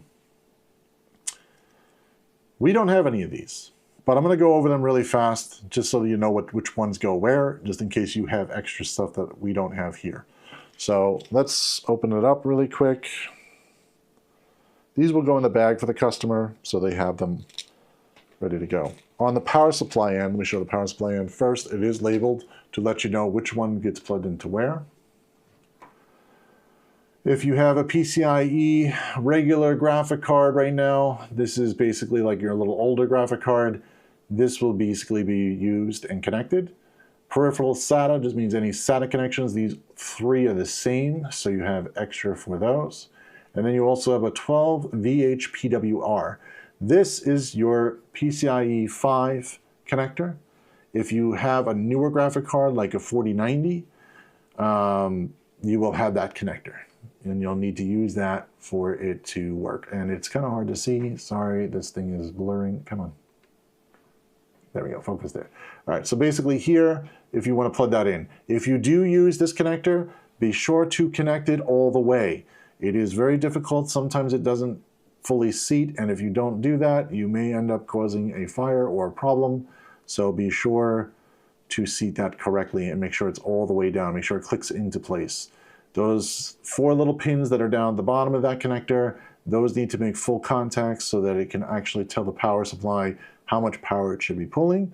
And it also explains how much fan speed it needs and stuff like that. There's a whole bunch of data communication that goes through that. So that's for a 4090 for newer graphic cards. So it's good to have, and it's ready to have. Also, you don't want to use a converter for this. You want to make sure that you use something like this where it's direct in if you do require it. We're not going to need any of this stuff. I'm just explaining it. So just in case you have a system that requires it, you probably can't fit a 4090 in here anyway. It's probably going to be a little bit hard to fit, but the connector's there and it is available. Again, this is the cable for that, which says 300 watts. So that is the max wattage that you could use for that graphic card. The 5000 series is coming out for NVIDIA. They're probably going to use the same connectors. So it's good to have it just in case. Let's move on to the other power connectors really fast. I'm not going to spend too much time on this because this is not what we're using, and most of them are the same cables and stuff. So this goes to the power supply, and then this side has the actual different connector, which in this case is a Molex connector. Molex connectors will still be plugged into peripheral or SATA connections. So if you have like, most of the time these are used for LED lights or more weirder old fans that don't require power. They require power, but I mean, they're at like not different speeds. They're really older fans that require this. This is an older connector, but it's available if you need it, or like if you need to have a fan controller. Some fan controllers require Molex. You get a lot of those that come in the case, so I'm just going to skip past that. It's the same connector. Moving on, if you have a little older graphic card, you'll be using these, which is PCIe. It will say PCIe. It has a 6-pin or an 8-pin. So you can either convert this to a 6 or an 8. To do that, you would just slide these together. Yeah, you have to slide them together. Okay, so you're gonna go this way. Oh, they're a pain to slide in. Oh, do I have the wrong side? No. Maybe it's this way. No, it's this way. Oh boy, these things are a pain in the ass to slide together. But if you want, you can slide them together and you can get 8-pin. There you go. So when it's slid together, they stay together, and then you've got, instead of 6, now you got 2 more pins that makes your 8-pin connection. Most older graphic cards have this, but I wouldn't say older because honestly, they're still kind of current generation. AMD graphic cards use this still. Mostly NVIDIA don't use that anymore for the higher end stuff. Just because of the wattage, by the way. This doesn't output as much wattage as one of the other, PCIe 5.0 connections. By the way, it says PCIe on it. That's the one for your graphic card, if you're putting one in. For SATA connections, you'll have one that looks like this. It'll go into the one that says SATA/peripheral on the power supply side, and that would connect that to that side. And if you use these are usually for like SATA hard drives or any type of SATA power connection. Sometimes like LED lights again will use this, or fan controllers might use this. There's a lot of different devices. If you have a tape drives also sometimes use that. So tape drives are really all, nobody really uses tape drives anymore, but it's available. All of these cables are just gonna go directly in the bag because we're not utilizing it. It's gonna get closed up. That is given to the customer, or you should hold on to so it doesn't go anywhere. Don't want to lose that, so that just sticks with the customer. Sometimes I'll put it in a case, but since this case is so small, there's no room for it. We could probably put it at the bottom if we really cared, and there's another cable which I missed. I'm gonna put that back in there. Just this one here. I've been doing the bag thing because the bag works out better, so at least it's outside the case and it's available later if we really need it. Okay, let's get this thing installed. So to do that, we're gonna have to use the screws that are provided. So inside the other bag has the power cord, which we're gonna put off to the side. Some zip ties, and there are some screws in there for the power supply. So we're gonna use the zip ties and the screws. Get some more black zip ties. These are a little bigger. The 4 screws for the power supply are very simple. Still machine screws. They look a little bit different. They're a little thicker machine screws, and it's still Phillips. So the only thing you really need to build this entire system really is a Phillips screwdriver to do that. What I'm gonna do is I'm gonna plug in, to avoid all this hassle of fitting all this stuff in here and trying to get all the cables in place. I'm gonna do the cables first. The cables are pretty long on this power supply, so what we can do is we can plug it in first, and then we can put the power supply in. So let me just move a few things around here so I get enough room. I'm going to put the power supply outside the case. I'm going to go around and out, and then down for the CPU. So the one that says CPU, I'm going to plug that 8-pin in directly underneath. Plug it in first. 24-pin, same thing. It's long enough. Make sure that you're on the outside of the case because you're going to go on the inside. You don't want to put it through this hole because you won't be able to put the power supply through that hole. So that's why I'm going around and down so that all the cables go around and down. Same thing for the 24-pin. You're going to plug that 24-pin straight into the one that's 24-pin on the board. Again, if you want a close-up, go back in the video. Beginning of the video, I did explain that close-up. So what we're going to do is we're going to do a little bit of tying up before we put everything in place, because you see how like this is kind of loose everywhere. So we're just going to tie that down. Just going to tie this to this. Yeah, this whole thing is one nice piece. This is the only one that really needs to be tied down. The other one, I don't think it needs to be tied down. I think it'll be fine. We'll check it. Yeah, this one's not going to be tied down. What I'm going to do is I'm going to tie this down to the bottom here when I'm done installing, or to this bracket here, whichever I can kind of like get into. Or I might tie it down to the bottom of the case if we really need to. This will get tied up to the top, but I want to tie this one first because this is going to be loosey all over the place, loosey-goosey all over the place, and you don't want that, so that's bad. So we're going to do this. We're going to take the power supply itself. Now, what I'm doing here is you'll see that the fan is going towards the case cover. That is the way it's supposed to go because the case cover is perforated. It'll pull fresh air in. It'll pull fresh air in from the side of the case and then exhaust out through the back. So this will basically allow you direct power, direct airflow. Now, if you put it in the opposite way, you're going to be competing with the CPU fan, and you're going to have a lot more heat in the system. So I recommend that you have this facing towards the outside of the case so it pulls in fresh air and allows the CPU to pull in fresh air from the front instead of pulling it from the power supply. So let's do that. Let's get the cables in place, get that out of the way a little bit, and we're going to just kind of jostle this in place. There is a little ledge to put this onto, and then there's 4 screws in the back. Those 4 screws, where I just showed you 2 seconds ago, are going to get screwed into the back. There's only 4 spots for it. It only fits one way, really. Chicken says hi. Hi, how you doing? How's the build? The build's going pretty good. It's a little. This is a little tighter case for me, but a little tighter than I would probably like. I usually like a little bit larger case. But I also know that most customers are concerned with space on their desk and stuff, so I don't mind building in a small case too much. But I do like the bigger cases. This is a little tighter. You have to have things a little more planned out. All right, so 4 screws. They just get screwed in. It shouldn't, shouldn't wobble or anything. Should be good in one spot. I'm going to do a little more cable management here because obviously I don't like how I have all this stuff all over the place, and it's kind of conflicting with the fan down there. So I'm going to take all of this stuff, kind of maybe push it downwards, down, and tie it down. Maybe I might not have to.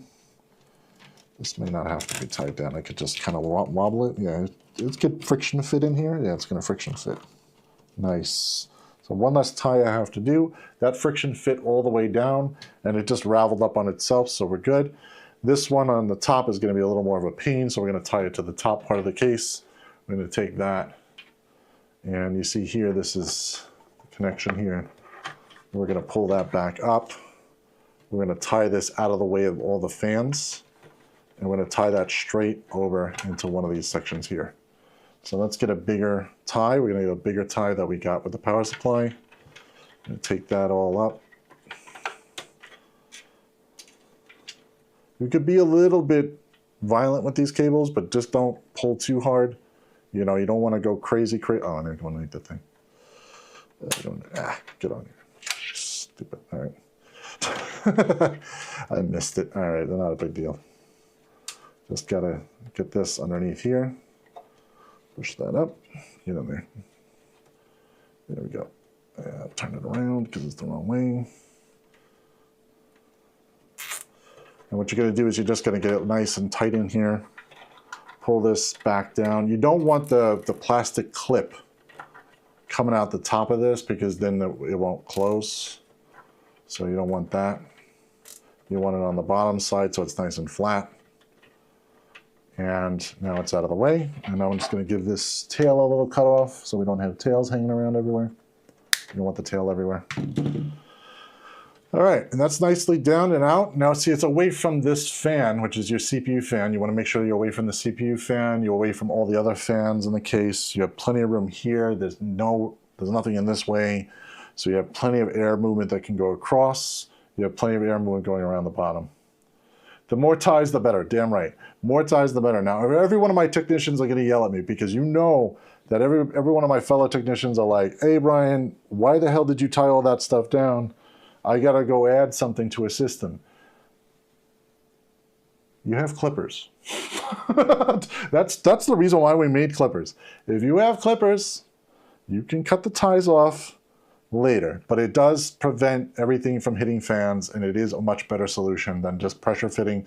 Pressure fitting down here worked because there's a big enough cable, but usually I don't do pressure fitting. I usually try to do more ties wherever I can. This case, it's fine because it is literally in one area, and it's harder to get a tie in there than it is just to leave it pressure fitted. And there's not really any room, so there's not going to be anything that's going to move. I'm going to, before I close up the case, which I'm not going to do right off the bat, because there is a little bit of a tradition here. And that tradition very simply is, we don't close up the case until the first boot. And there's a reason why. Because every time we've done that, we end up with problems. And then we got to open the case anyway. So I'd rather just keep the case open, make sure it boots, and then we'll close it up later when we know everything is working. We do a test and we do a burn-in with the case covers. By the way, when we do a burn-in, we do the burn-in with the case covers closed, because that's the way it's going to run with the customer. We want to make sure it doesn't overheat or have any other heating issues. We check temperatures when the case is closed. You never check the temperatures when the case is open. That kind of defeats the whole purpose of doing a temperature test. You want to make sure it's temperature tested when you have it in the most ideal environment for the customer is going to use it in. So we're going to hook this up. I'm going to put this downward so I can see everything. I like to make sure all the fans move, so that's why I'm putting it downwards towards the camera. But in my case, usually I just kind of like plug it in and we go. So, by the way, front panel this machine, which is nice, is already like fully there. This is your power button, your USB 3.2, your USB 3.2 USB-C, and your front audio connector for the front part of the case. The nice part about this is that the panels come off and you don't miss the actual connections. You don't have to worry about that falling off or anything. It's nicely in one spot. Some cases have them, disconnect with everything. So, all right, let's give it a power test. Let's really try and hope. Let's all cross our fingers and hope that nothing blows up. I mean, everything works fine. It will be fine, I promise. Leave the power in the off position before you connect your keyboard, mouse, and all that stuff. Where's my video? Video. All right, I have HDMI. That's fine. HDMI, we're going to connect the HDMI directly to the motherboard. There's no graphic card, so it's directly to the motherboard. I need a keyboard and mouse. Ugh. Okay. And my compact keyboard here. Whoop. Keyboard. Mouse. You don't need a fancy keyboard and mouse. This just happens to be a fancy one.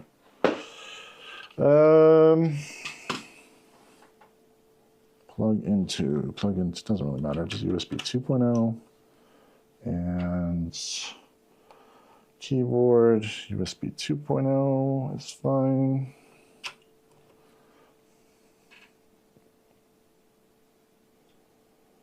Keyboard plug. Ah, here it is. I have a compact keyboard. Again, you could use any keyboard and mouse. Again, this doesn't matter too much. I'm going to put this a little bit forward, which is probably better for you guys anyway. There you go.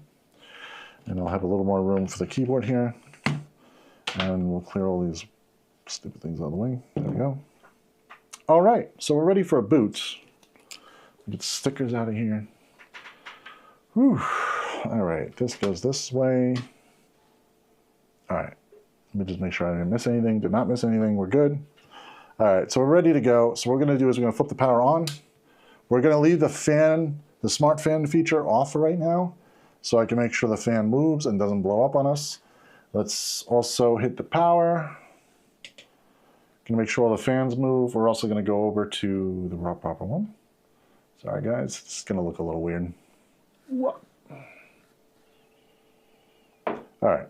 Now it's an AM5. It may take a minute. It always takes a minute to boot. So just be patient. The first boot is always the worst boot. So boot once, hopefully, yes. That is our name. Hopefully it does only have to boot once, but we're probably going to reboot a bunch of times. Yeah, this takes a while. Just be patient. Just double check the fans. You want to make sure all the fans work, which I'm just taking a quick look. All the fans are moving. The one for the power supply is moving. So we're just waiting on the system to hopefully boot. Do I have everything connected? Yes, I do. Just gonna double check all the connections here.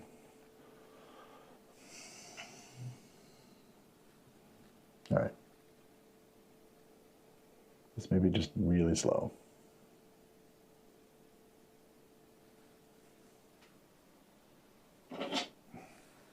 So it doesn't require a graphic card, does it? No, it shouldn't require it. While I'm waiting, I'm just going to double check the processor to be sure it doesn't require a graphic card. I'm 98% sure it doesn't require a graphic card.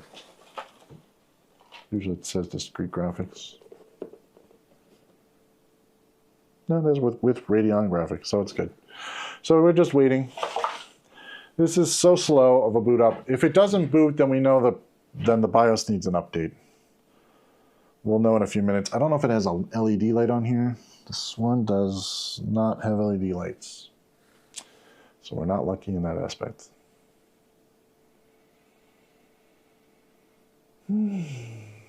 Anytime soon. Okay. That's kind of long.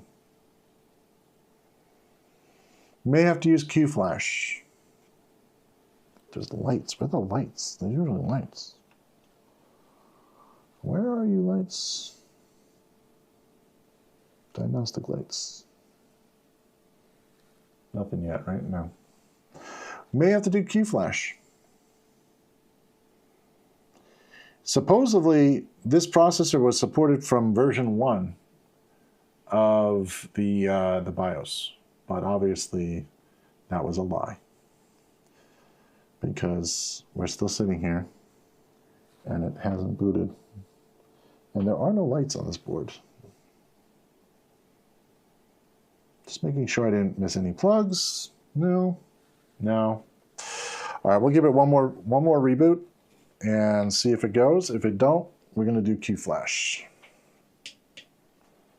Yeah, I think it's busted because, yeah, we need to keep up Qflash unless I missed something. I'm just going to double check the connections to be sure everything didn't come out. Everything's plugged in. One more power up, and we're going to give it, then we're going to have to do Qflash if it doesn't work. By the way, we have a video on Qflash. It's a real pain to do, but it's it does save you a lot of time if your board doesn't boot correctly. You can use Qflash instead of having to change the processor out and do a different processor and then do all that extra work. Oh yeah, we're gonna do Qflash. Typical. You know, why does the manufacturer even bother listing the processors that are on the version if it doesn't actually support it? Right off the bat. It was revision 1.2. We'll give it an extra second or two. Let me quickly grab a flash drive. I need a junk flash drive to do this. So let me grab a junk flash drive because I already have a flash drive that I have everything loaded on, which is no good. But this will be a good learning lesson for how to use Qflash. Let me find a flash drive, crappy flash drive. Crappy one? That's a pretty crappy one. By the way, you want to use an older flash drive. You don't want to use something too new because the newer ones don't seem to work with Qflash. The older ones work better for whatever reason. Yeah. All right. You don't want to boot, so we're gonna do the Qflash. So we're gonna flip this off.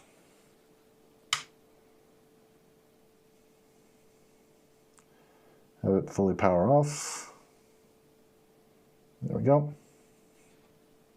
All right. Let me do Qflash.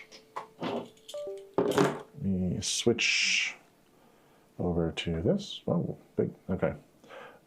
Actually, we're going to go over to the computer. Not that one. And we're going to do Qflash. So, put myself in the corner there so you guys can know that I'm here. This one we don't need. We need the other mouse. Okay. All right. Let's do. Let's put this over here. Let me make this bigger so I can actually see what I'm doing. There we go. Okay. All right. So let's first of all go to the motherboard. So we're going to go for a GIGABYTE A620 MS2H. Yeah, that's fine. Motherboard. So when we're on the website, we're going to go to the proper revision number, which in this case is revision 1.2. 0.2. Okay. I'm going to go to support. First of all, I'm going to go to CPU support because I feel like this was wrong. This should have supported this because that's why I looked it up before we did this. Ryzen 9 7900X. Ryzen 9 7900X. Crap. It's supported at F2. So this motherboard must be on F1 for it not to work. That's great. All right. At least that confirms my craziness. So let's go to downloads. Let's go to BIOS. Oh my God. No, F2 is the first BIOS.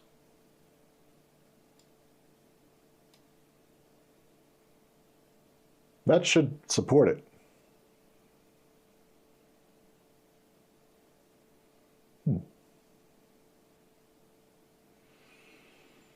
Okay. Very weird, but let's move on. Let's format the USB flash drive that came over. Let me get File Explorer. Sorry guys, I'm gonna move two things here. Okay. So we have a B1 drive. It's empty. All right, great. It's probably on the wrong format though. So yeah. Let's format this. Oh no, it's on FAT32. All right. Is there any on FAT32 default? Let me just double check. Yeah, it's on FAT32. So we got lucky. All right, so I got one that's already FAT32. We don't have to do much. We could just download this. So we download the newest BIOS unless there's a problem. What I usually like to look for is just anything that says, oh, I need to upgrade to a different BIOS first, which in this case, it doesn't state that on any of the notes on the right.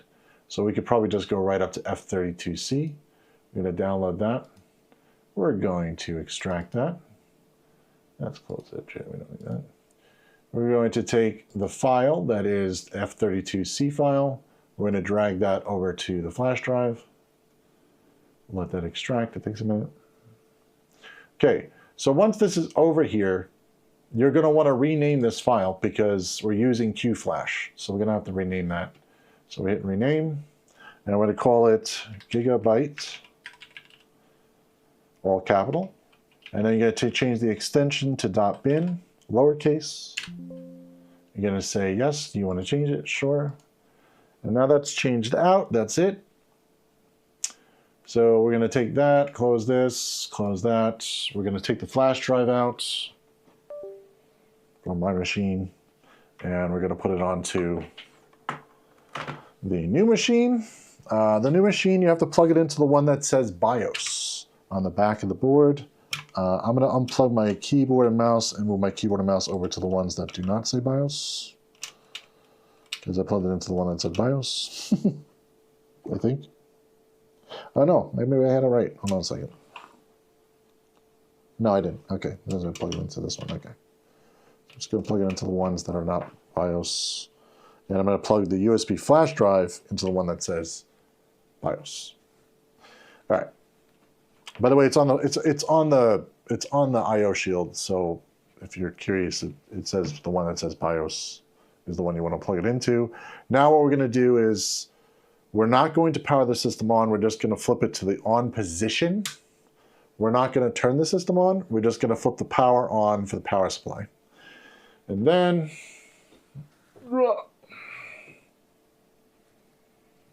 I don't know if you guys are going to be able to see this because it's a very small light on here, if it works. So yeah, it's a little hard to see. Let's go over to top down. Yeah. Okay. Oh. Down here, way down there, you're going to see a Qflash light that's going to light up when I go to push this button, which is a little hard to push, so I'm going to use a screwdriver and just kind of give it a little push button. The fans are going to turn on, and if you can see that little blinking yellow light there, that's going to blink for a few.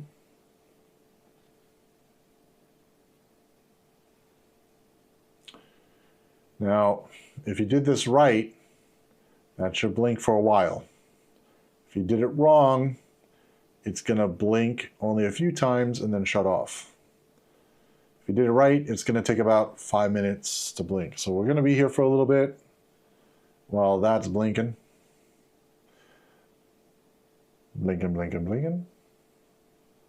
I think it found it because usually by now it would stop blinking. By the way, the fans will run. This is normal. Let the fans run. The fans should all run. But the system's actually not on. By the way, you could also use Qflash without even a processor installed. It's just that it won't boot, obviously, until you put a processor in. But you could flash the BIOS. Like, let's say if you have a bunch of machines and you're working with a bunch of machines and you need to flash a bunch of BIOSes, but you don't have processors yet, you can actually flash the BIOS before you even have a processor. So if you're in like a building situation, you may want to do that. Now, if you notice the flashing now just changed to a different type of flashing, just let it go.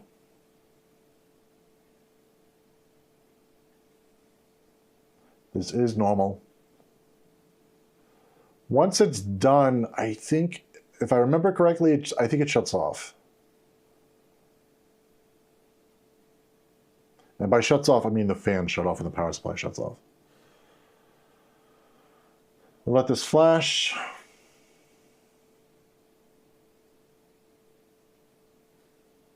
During this process, be careful. Make sure you're also flashing during, make sure you're plugged into like a UPS battery or something when you're flashing. You don't really want to have this power shut off while you're flashing.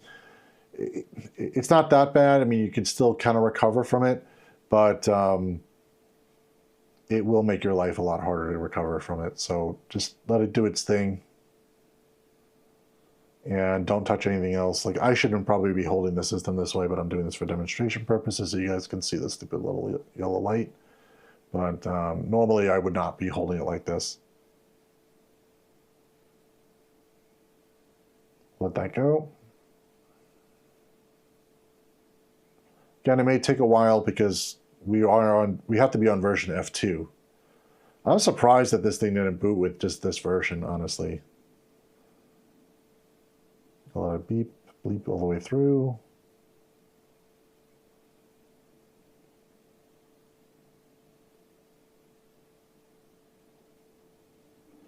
This is a little bit of a long process. Just gotta wait it out.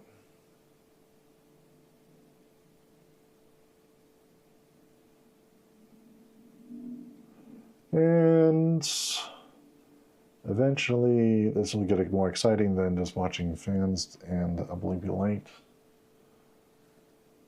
The light is still going.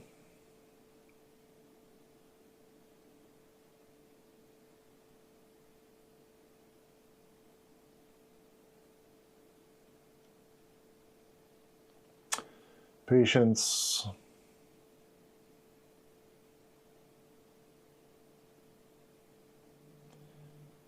And we're almost there, probably. Hopefully.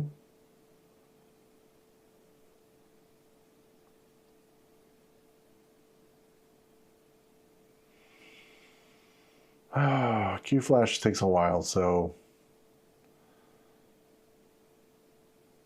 you have to be kind of patient.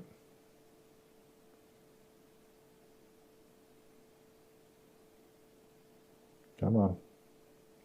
My patience is not there, so. Is there a danger of shock when you hold it? No. There's no danger of shock. I'm holding it from the case, if you notice. My fingers are on the case. The case is, of course, grounded. If you installed everything correctly, you wouldn't have any problem with shock. It's more about if you just accidentally, drop the case or something, that would be bad. That's the reason why I'm not usually holding the case. It's not really about shock. Qflash, come on. Come on, Qflash. Let's go. You got this. The fan's still, yeah, fans are still running. Just check the CPU fan. Yeah, CPU fan's still running. Okay.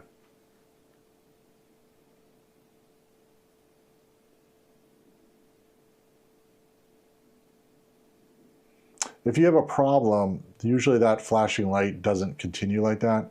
You'll usually get the system to shut off. The system will just shut off immediately if you have something wrong with Qflash. So we know it's working. It's just very slow.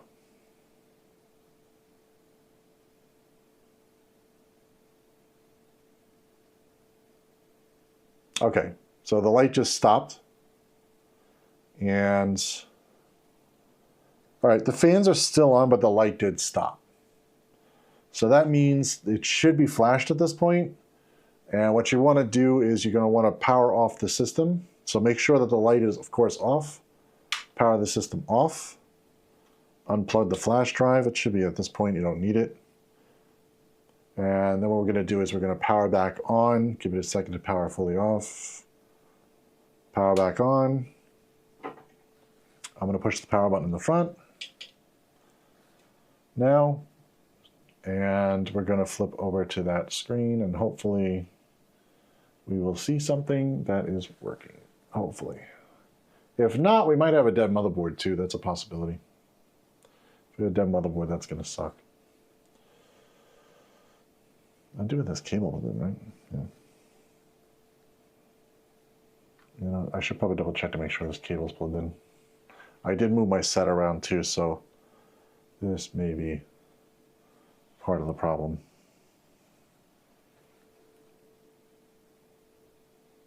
Come on. I didn't see anything on the keyboard either. Keyboard usually lights up. Nope. Nothing. Nothing. Nothing yet. Give it a minute.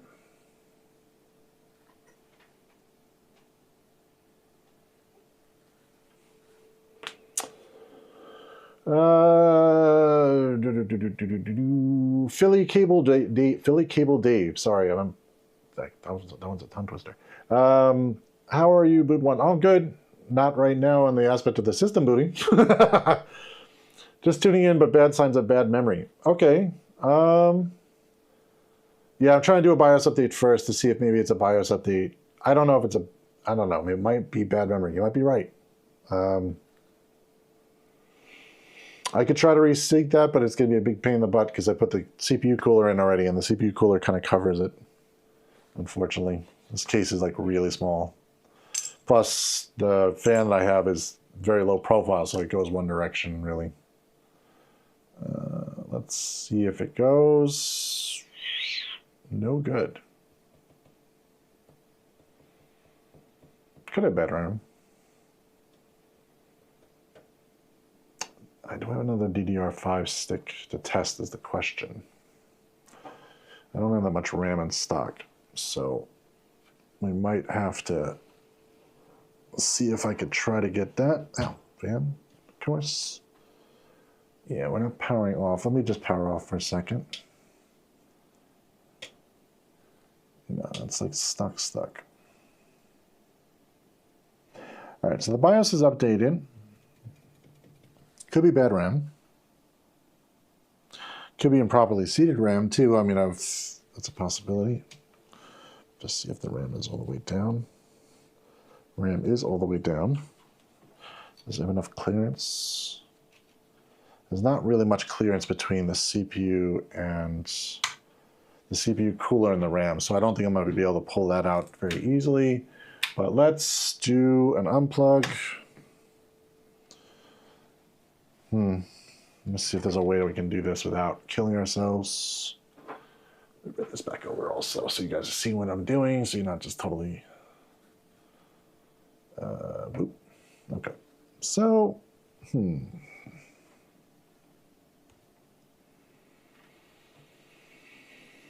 all right, that's going to be a really big pain in the ass to get it to. Hopefully we'll be able to get in there and switch it.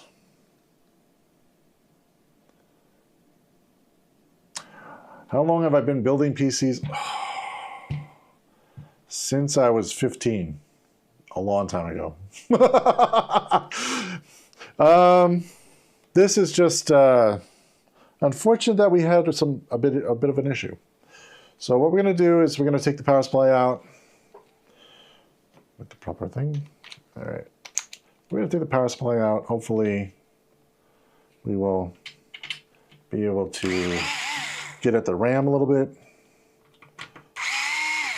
But you know, this is why we why we do a test before we close it up, because obviously when we have a problem, it's a problem. Monitor, yeah, the monitor is on. Keyboard didn't light up, so we know that there's something a little more than just the monitor. But I appreciate the thought on that one.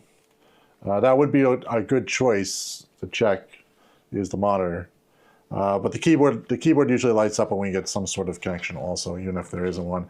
Plus, it's not powering off properly. So that usually means that there's some sort of like loop or system loop or problem loop that is happening. So let me get the power supply out of here. Let's try testing. There's no like easy way to get this thing out. It's always fun. It always has to happen on like the tight cases, by the way.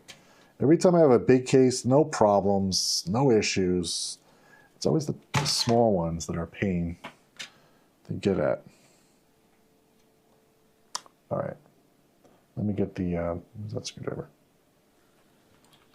Ah, there it is. Okay. Gotta use the special longer screwdriver to get this out,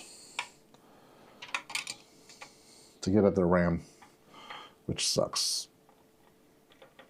All right, unscrew that side a little bit. Let's unscrew this side. You can see it. Oh, come on. Nope, that's not it. There we go.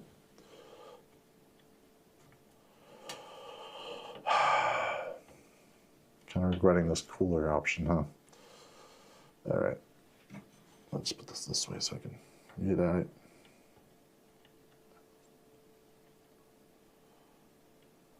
Go. And let me get this one. Okay.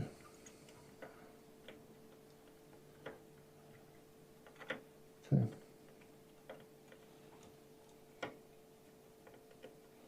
Almost there. All right, that's disconnected. There we go. Let's pull it. Nope, that's not disconnected. Seriously? All right, we're going to have to go a little faster here. There we go. That should be it. The thermal paste is okay. Let's pull that out for a second. Be very careful with the thermal paste. Might have to reapply again. Yeah, it's a little uneven. RAM.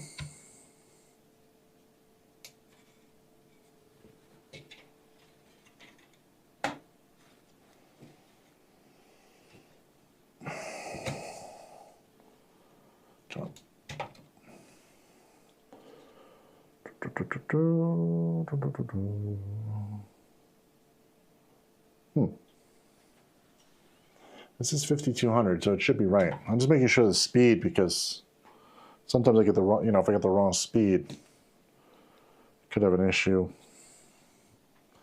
Check the sockets. We have no issue with the socket. Okay. We can try one stick. And we could try one stick in the proper one, which is A1. Yeah. So this right way.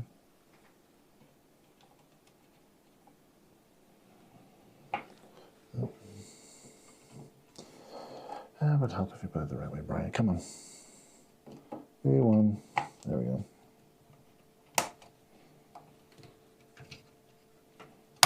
Okay. Proper way. And what I'm going to do, since this thing is a pain in the ass to mount, I might mount it the other way, just for now, so it's not over the RAM. It's kind of dumb, but just for testing purposes, so I can see what I'm doing.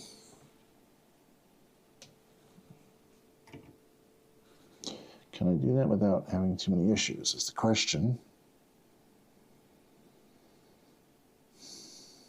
Yeah. Yeah. Yeah, it'll still good. It's even on both sides. It's just, it'll be over the other area. Okay. We'll try one stick.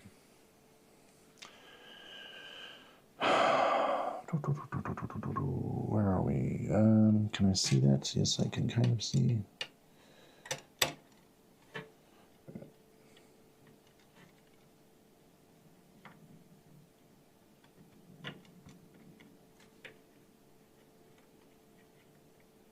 Okay. The other side. Oh, the other side is a pain. Did it? Yeah. Yeah.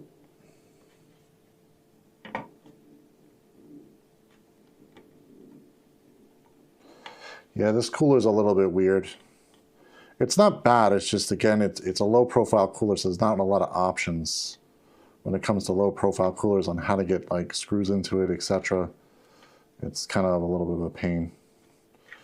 Let me just tighten the other side down all the way. At least we're not over the RAM socket, so we could try RAM. I think I have another DDR5 kit. I don't know if it's the right speed. I could try that before we call it problems. Let me cut this. I need a little more room. I need a little more room here. There, that. So this way. We will make this pretty later. Let's just get it tested. See what's going on. Let's get it booting first, and then we will make it look nice and neat later. Right now, let's get it working. Let's see here. This is the 8-pin. At least the cables are long. Oh, it's this one again. 8-pin CPU. 24-pin.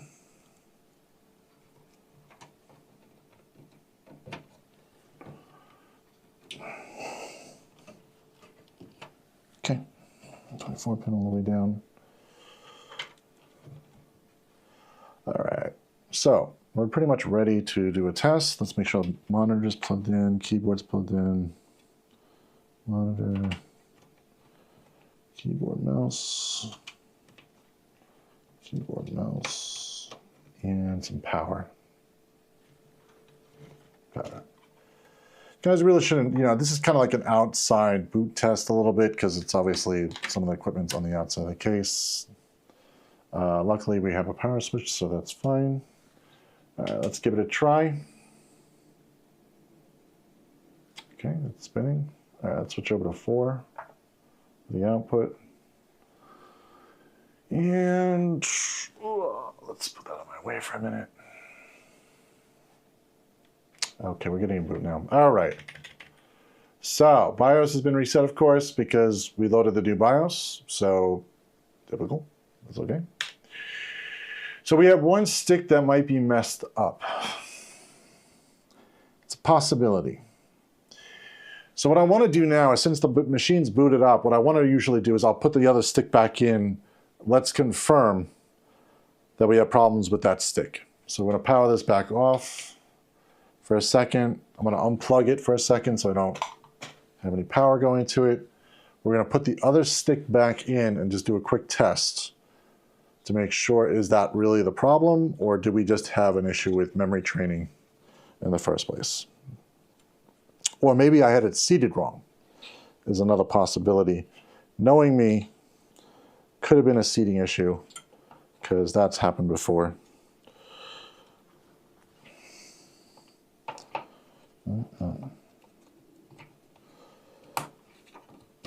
There we go, nice and in there. Clicked, yep. All right, so we're gonna give this one more try. Just put it, basically what I just did was just put another stick back in. And let's give it another boot and see if we got everything settled out correctly.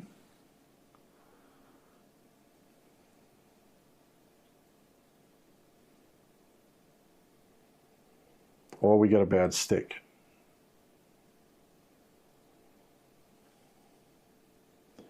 We may have a bad stick.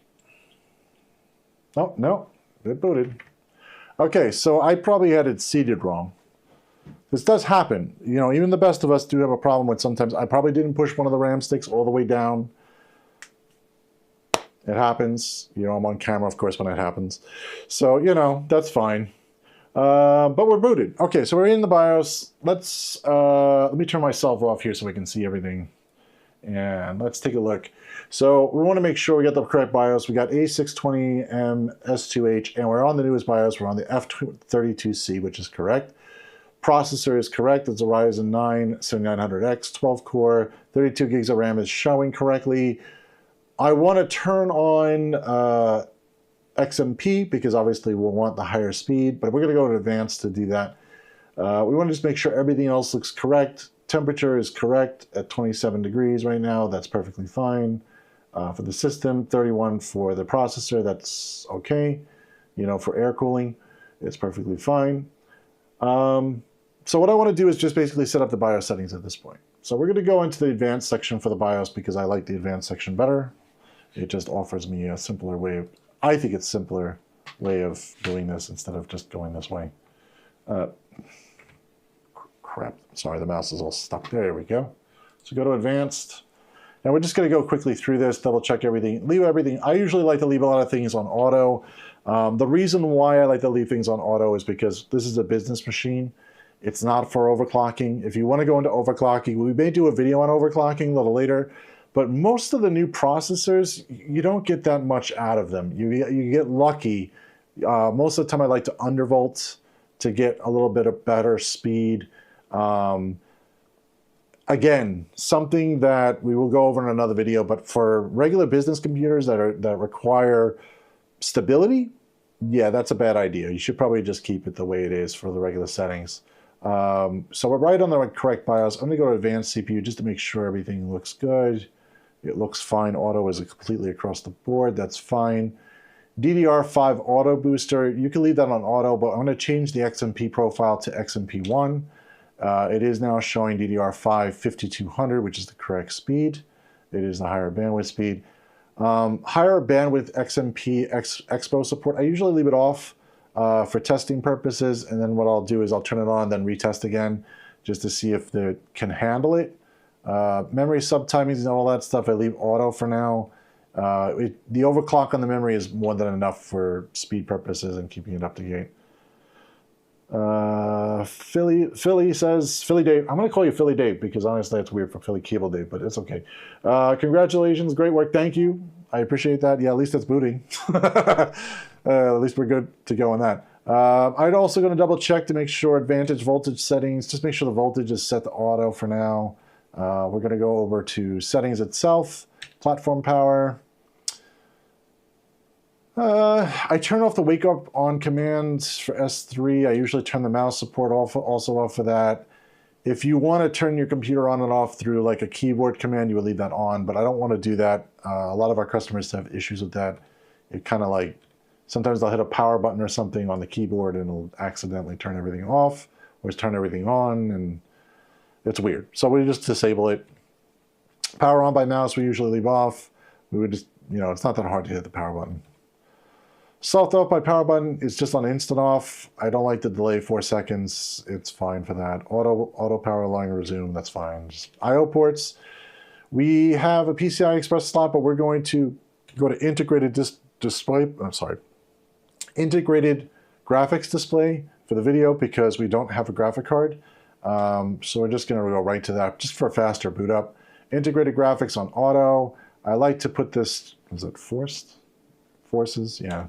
So we're going to force that, and we're going to change. Actually, you don't have to force this. We can just leave it on auto, it's fine. Just in case he puts a graphic card in later, it will still detect that. HD audio controller we'll leave on just because we need it. If you want sound, PCI Express 16, you know, auto is fine. Above, yeah, I always turn on resizable bar just so it's on. Honestly, I don't think it's going to be really utilized here. GIGABYTE Utilities downloaded configuration. I turn this garbage off because we have our own drivers, so we don't need to do that. But if you want to use their utility, you can. I think it just wastes space and memory. USB legacy, yeah, we'll leave it on just in case he plugs in an older drive. NVMe is there. We don't want to need to do a short test or control test. We're fine. SATA controller will be an ACHI. By the way, if you guys want to test your drive, you can go in here and test it. We're not going to do that on stream, but usually we do a test on the drive just to be sure everything's good. But we won't usually use this. We'll use a utility, like, you know, the utility that comes with Crucial or whatever we loaded. SATA hot swapping. We don't have any SATA drives, but we'll leave it on anyway. Network configuration, we don't have a network stack on there, just leave it alone. Realtek, that's just showing up with the type that we have. We're not going to set the date and time right now. We'll set it when we get into Windows. We'll do that.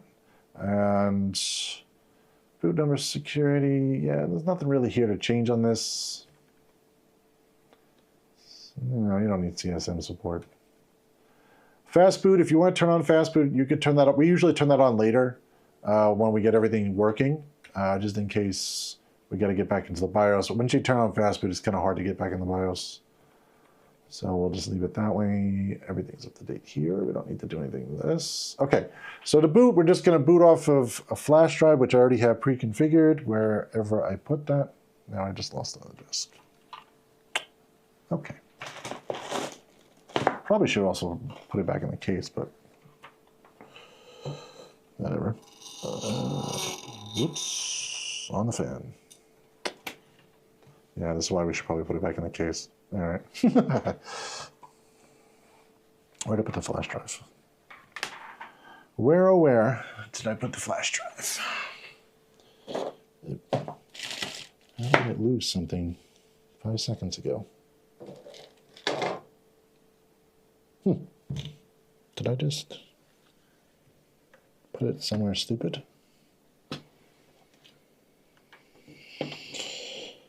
All right, where did I put the flash drive? Did I put it? Okay, I created a whole flash drive, and now it's missing. Wherever I just literally put it down. So I don't need the case. I'm gonna shut off the computer for a second, and realize I didn't save those settings, so I'm gonna have to redo that in 2 seconds. Just realized I did that. All right, anyway, flash drive is somewhere around here. Where the hell did I put it? Oh, should be back to the screen here. Okay, guys, I don't know where I put my flash drive. That's bad. Did I leave it connected? No. All right, I'm losing it. Anybody else know where I put the flash drive? Did I drop it? No. I'm losing my mind. I disconnected it.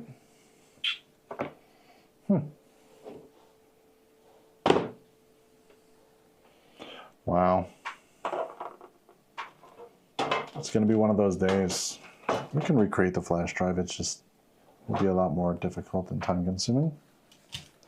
And I would prefer not to do that. No. All right. Well, at least we got it booting. That's a positive. You know, maybe we'll reassemble this really quickly anyway, because I really don't like this all over the top.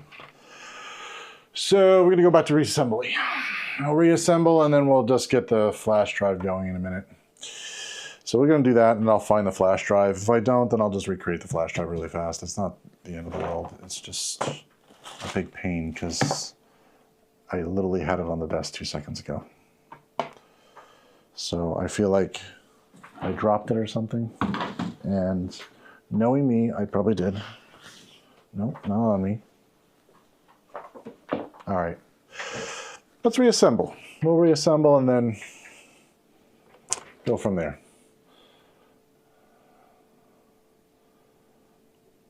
What is fast boot? Fast boot is basically a way of it kind of like skips a lot of the tests from the BIOS itself. Usually you'll want to turn that on once you know the system's working perfectly fine, because once the system's working perfectly fine, then you'll know that the fast boot, like you could skip a lot of like the memory tests and some of the other stuff that doesn't need to be in there, because there's really no reason to do that after you know it's working. It will boot up a lot quicker is really what it comes down to. But it also gives you a lot less time to push the button for getting into the BIOS, by the way. So hopefully that helps understanding what fast boot is. Let me, let me tie the other thing down first. Let me get this out of the way. Let me tie this down. We're going to leave the fan this way because honestly we can't reach the sockets any other way. And it's working perfectly fine this way. So we will tie it up this way. And we'll avoid the RAM sockets instead of covering the sockets, which is a bad idea in the first place, Brian. So at least this way, if we have to change the RAM, we can do that. The only bad thing is now it's covering the PCI Express, the NVMe drive. So if we have to change the drive out, we'll have to take the whole thing apart to get down there. But it's not the end of the world. How many times do you change your hard drive? It's like, not very often. Everything else was plugged in, so I just got to put the power supply back. So not too bad of a disassembly here. Let me just push that down that way, push this up this way. I'm kind of doing this backwards, so this is weird feeling. All right, put that in there. Screws, where's my screws? Screws? Oh, screws over here. If I find that flash, I just have the other flash drive, but I'm not looking at that one. I literally lost the flash drive. It's not the first time I've lost a flash drive. I lose them all the time. And you think by now I'd put like a lanyard on it or something so I can finally find it. But of course not, no. Let's see. I probably moved it somewhere. Get another flash drive. All right, so this is I'm just gonna tie this up to the top again. Tie this all down. Just kind of the same thing we did before, except everything's working now. All right, we'll get this flipped around and tie that in here. So I grab the, yeah, okay, that's fine. Get that down underneath this. I might want another one.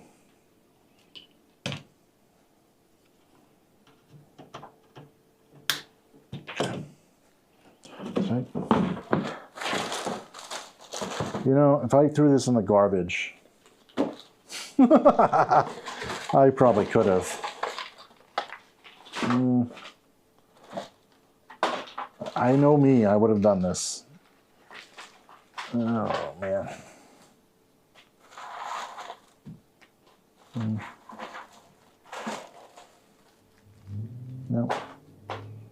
No, maybe not. That's just garbage. Yeah, that's nasty. No. This is in the box.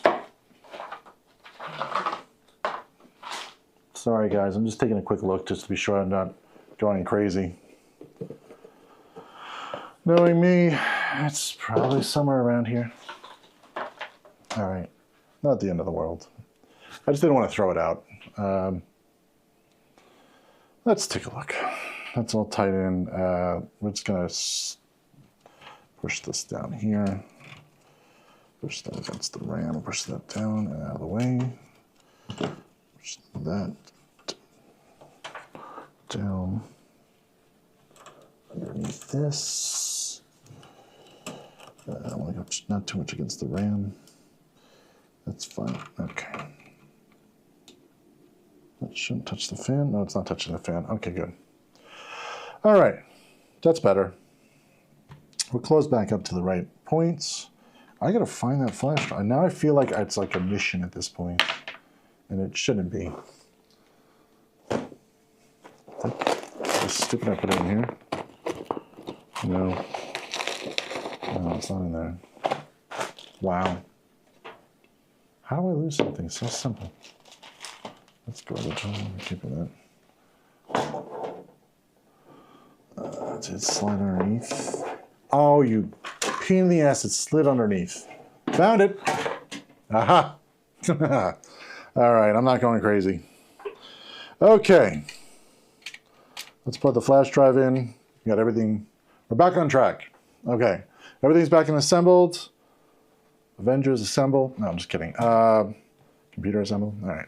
Assembled. We're going to plug that back in. We're going to push that back over there. Let's power back on. And let's go over to that monitor and turn me back on there. There we go. Okay. Let's go back into the BIOS. When that comes up.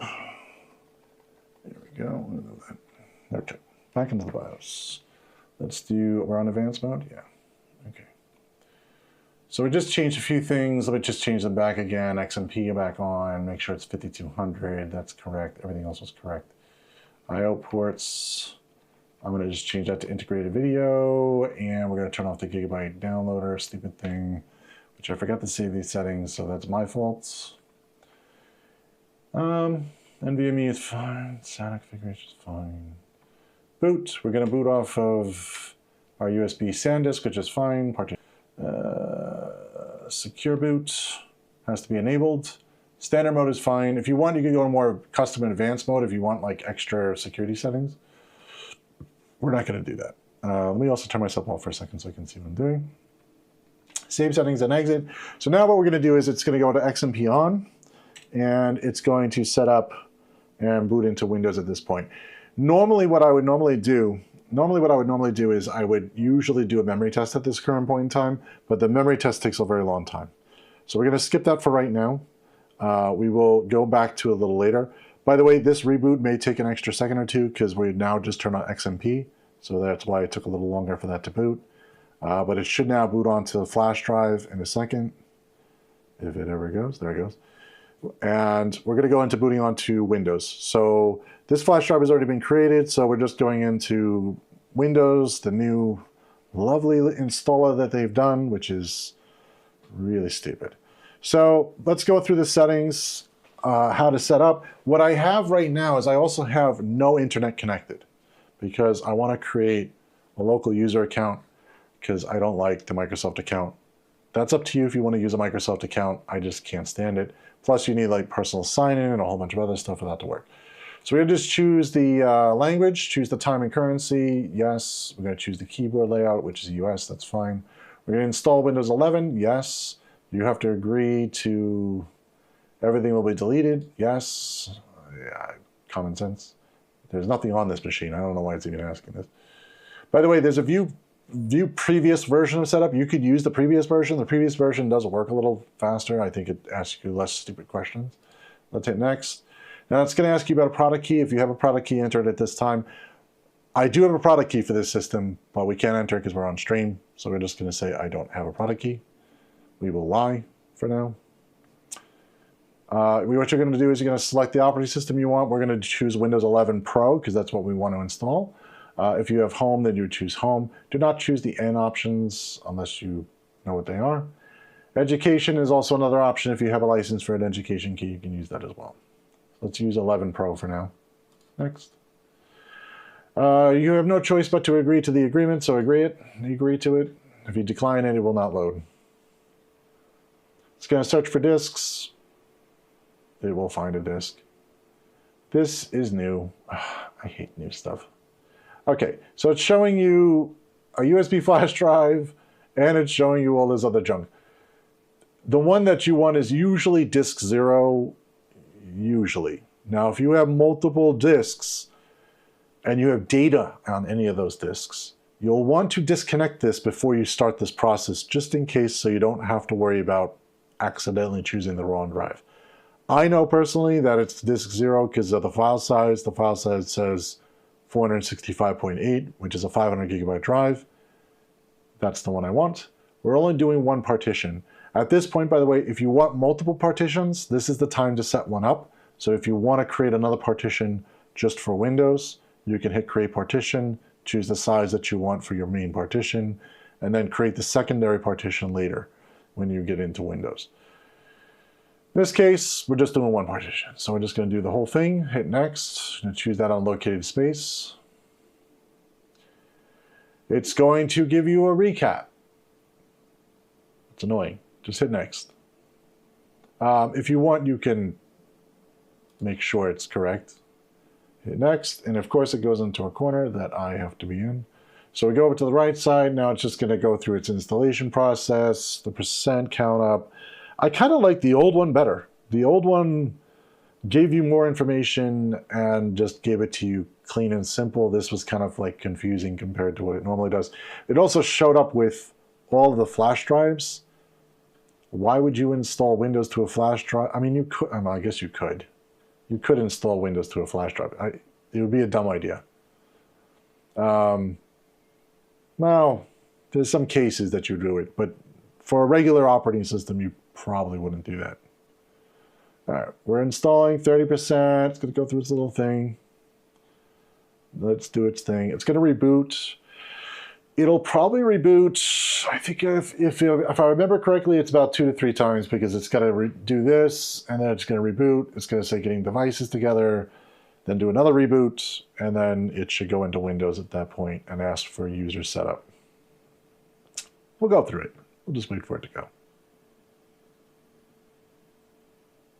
Can't believe the flash drive was under the panels, which is weird because I don't remember putting it under there, but my luck, that's where it always is. And I just went through all this garbage. I'm going to do a quick cleanup while we're waiting. It's literally boring. 50, 75%. Should go all the way through. Should reboot. That's boxes anyway. Oh. That's good enough for now. We'll do the rest later. Okay, PC's rebooting. Just be patient. This process takes a little bit of time. Again, I have the internet disconnected right now. The Ethernet cable's unplugged. This system doesn't have Wi-Fi, so it doesn't need that. We'll probably put a Wi-Fi card in it. I think they need a Wi-Fi card. I have to double check the build order. That's for later anyway. So we're installing. This is normal. Just be patient. It's going to go through the installation. It tells you to just be patient. Computer may restart a few times. It's going to restart a few times. Not may, it will. 42. This is the new version of the setup. This is 24H2, I think it is. If I remember correctly, we'll double check when we get into Windows, but I'm pretty sure this is the 24H2. By the way, whenever you do a Windows installation, you should download the newest version. It will save you a lot of time and effort because the Windows updates, if you don't do that and you start from an older version of Windows, you will have to do those Windows updates and you'll have to reboot a lot more. If you want less rebooting, then you want to go like to the newest version. You can download the ISO from Microsoft directly. We usually put it in the link below. If it isn't down there, I'll add it later, just to be sure that you can always download the ISO directly from Microsoft. You don't want to download it from anywhere else because you don't know what you're getting at that point. It may have malware or something on it. You want something that is purely from the source. 94%, just a moment. It's going to be more than a moment. It always is. By the way, the installation of Windows, even with the fastest machine possible, yes, it does go a little bit quicker with a better processor, but most of the time it's about the same speed. Okay, we're at the out-of-box experience, the fun part. Choose your country. In this case, we're in the United States. Choose your keyboard layout, United States. At this point, if you have a second keyboard, you can add it. We're just going to say skip. We only have one. Now it's going to ask you about, do you have internet? We're going to lie and say we don't have internet.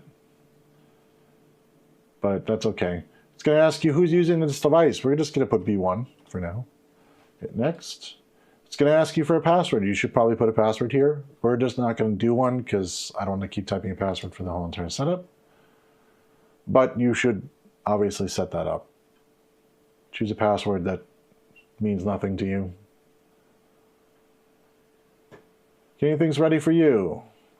Always are. Okay, there's no progress bar or anything at this point. We're just waiting for it to load. It's going to do this little blue wavy thing. It's normal. Just wait for it.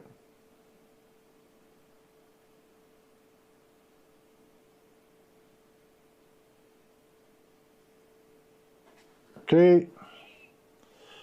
This is going to be a while. All right. At this point, you're just following the directions. Do not turn off the PC. It will be bad if you do.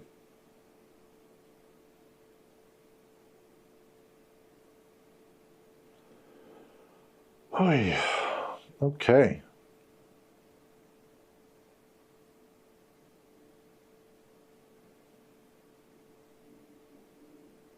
We're almost there.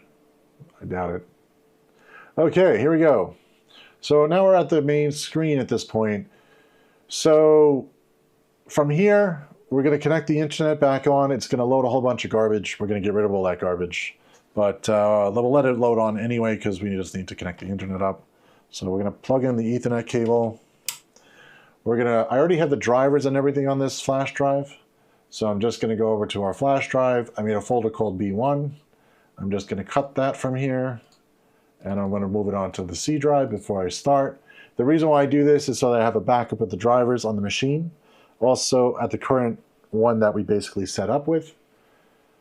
So we have fresh drivers loaded. We're going to use the ones obviously from GIGABYTE directly. We're not going to use the ones from Microsoft. The ones from Microsoft are okay, but they're not very performance tuned. You want to get the ones that are basically directly from the manufacturer. In this case, really the only drivers we're going to be loading are the AMD drivers, the GIGABYTE drivers from the motherboard itself. Since we don't have a graphic card, the AMD drivers will load with all the AMD graphics, including the AMD, what do they call it? It's not the Experience. The AMD GPU like enhancement. So we'll use that. I don't know remember the name of that one is. So moving on, we're going to do drivers first. We're going to extract. We're going to do the AMD Adrenalin drivers last. So I'm going to extract that. I'm going to do the chipset first. I'm going to do its chipset first. We will do the Realtek drivers. I'm doing them all at once. You probably should do one at a time. I do them all at once because I know it's possible to do them all at once, and it usually has no issue. And we're doing it for speed purposes. But if you're not comfortable with that, you can just do one at a time as you go. Do the LAN driver. It will flicker and stuff. That's normal. It's going to flicker because obviously it's doing the graphic card driver and the motherboard chipset drivers. It's going to do a little bit of flashing. That's fine. because we're using onboard graphics. The system is really quick. Kind of jealous. This is much faster than my system. So, moving through. There we go. Intel LAN, chipsets. We're getting there.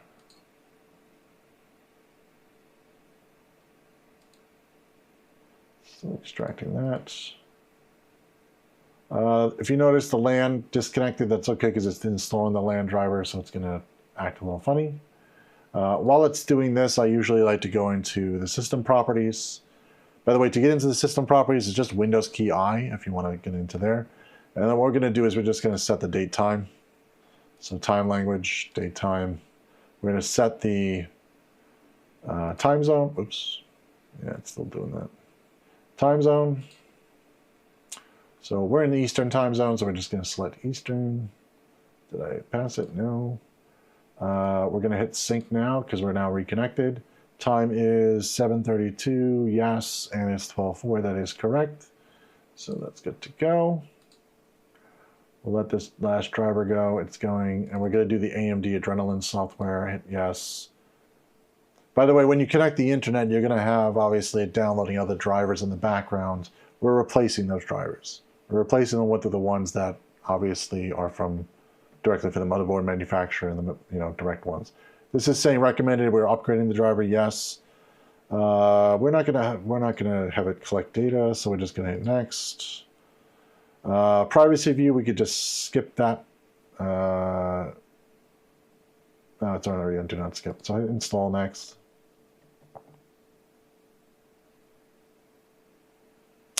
You want to install the Adrenalin drivers because it will allow it to update in the future. And there are usually new drivers out for the chipset and for the GPU, and both will update with that software. So anything that comes out that's new, it'll tell you there's an update, you can patch it and go forward. Now, if you're one of our clients, we do that for you. You know what I mean? We already go into your system and update all the patches and drivers, usually every few months. So, but if you're not one of ours, you can just do it yourself. It's not that hard. A little time consuming, but it's not that hard. Yeah, we're going to do the bloatware removal.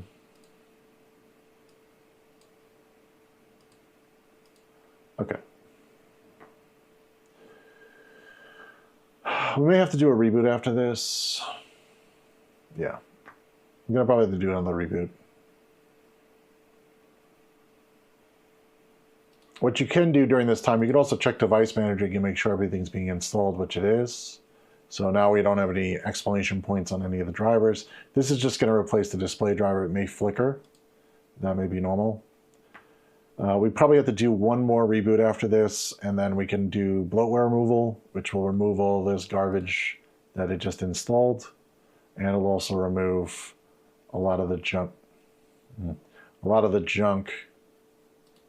From installed apps.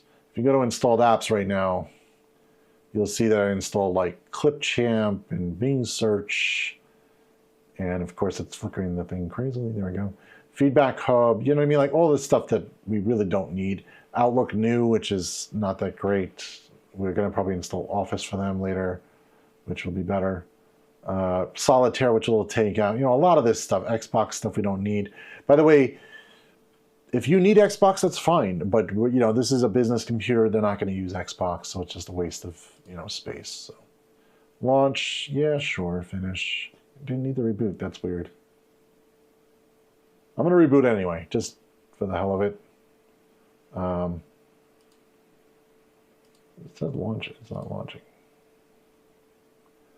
Yeah, we're going to reboot. So give it a second. Yeah, it's launching. Okay, there it goes. Good. All right, we're going to reboot. Is it done? Yeah, it's done. Okay. Do a quick reboot. And then what we're going to do is we're going to then do the bloatware removal tool really quick. And that should be it. We usually do memory tests and stuff, but we're not going to do that on stream. Again, it takes so long to do a memory test. We use mem test at x86, which is pretty good. And it usually tests all the chips to make sure we're in proper speed. But it does take like a few hours for it to run. It's not very exciting. It's literally just shows like the memory reading and writing and stuff like that. Okay. To Windows. All right. So just double check everything. We want to make sure that, no, not that, device manager. Just make sure everything's installed. There's no exclamation points on anything, which there isn't. So we're good to go. Now let's do Windows PowerShell. Now we made a PowerShell script. We will be making this into a program. I still have been working on it. I just haven't had time. So we are going to convert this over. Instead of doing it this way, which is a little more of a pain. We have to set that.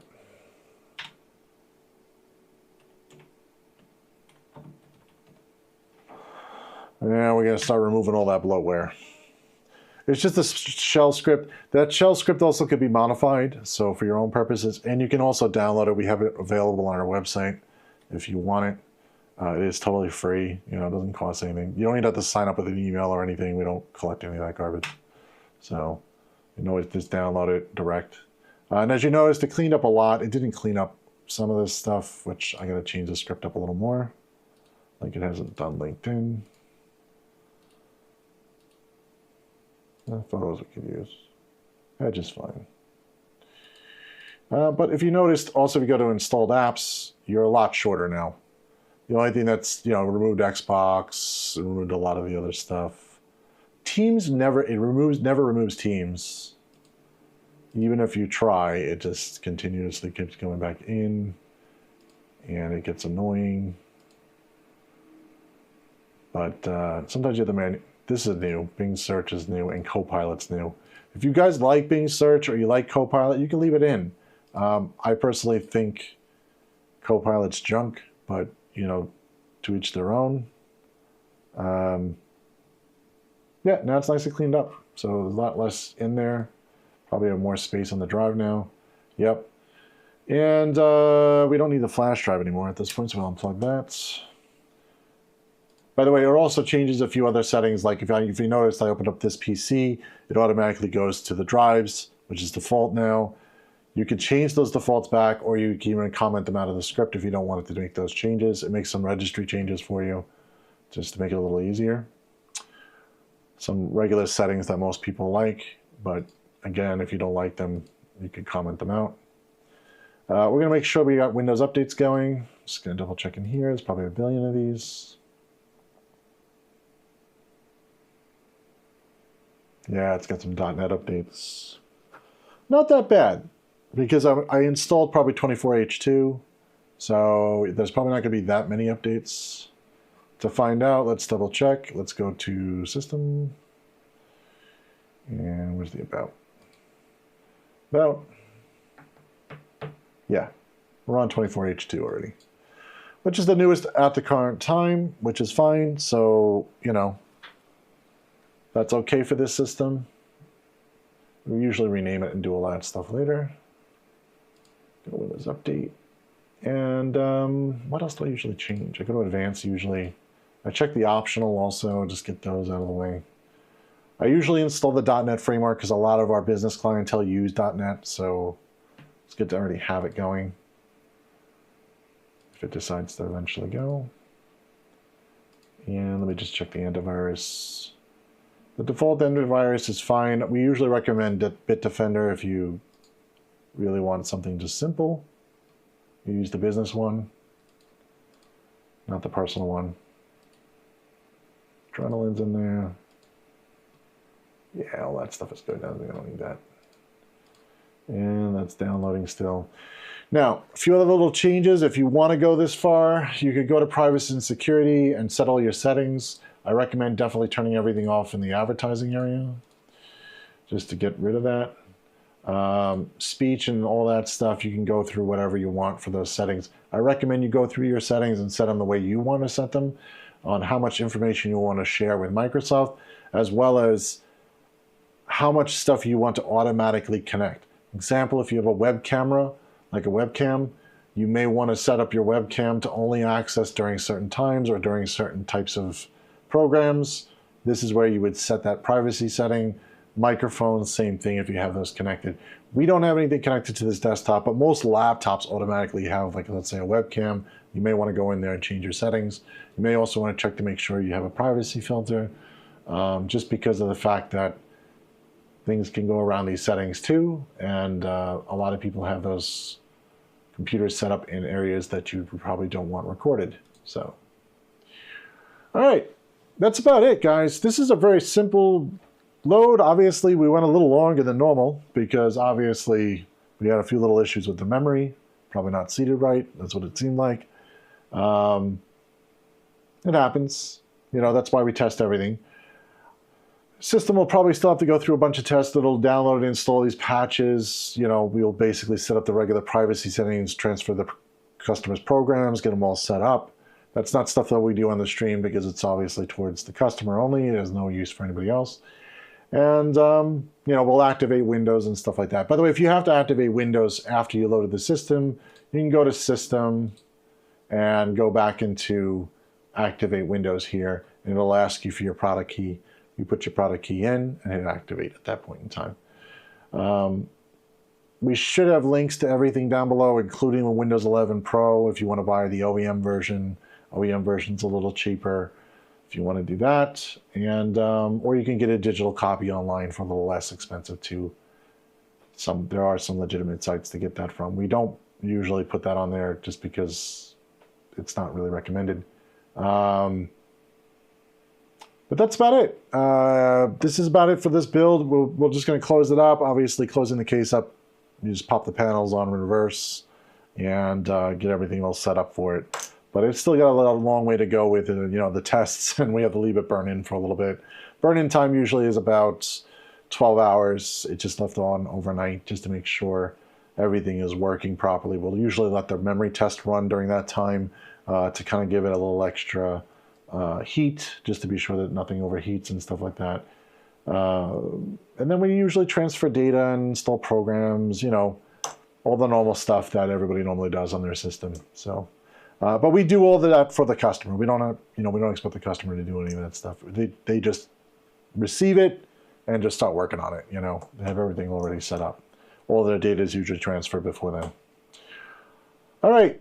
Till the next time, guys. I'll see you in the next one. This one was a little longer. I apologize about the little problem with the memory. But then again, you know, that's part of the learning process. And luckily, it was just a reseat issue, so not a big deal. It wasn't a total big problem. And we'll still test the memory anyway, because I always like to test it on XMP to be sure that we get a full speed and proper connection. So, but we'll see you guys next time. I'm Brian. I'm signing out. We'll see you in the next build video, or we also have a bunch of new builds coming back up, so we should probably be seeing that very shortly. Oh, I didn't go over the poll. Whoops, I forgot to go over the poll. There was a poll. Hopefully you guys took the poll. If I can even get my mouse over there.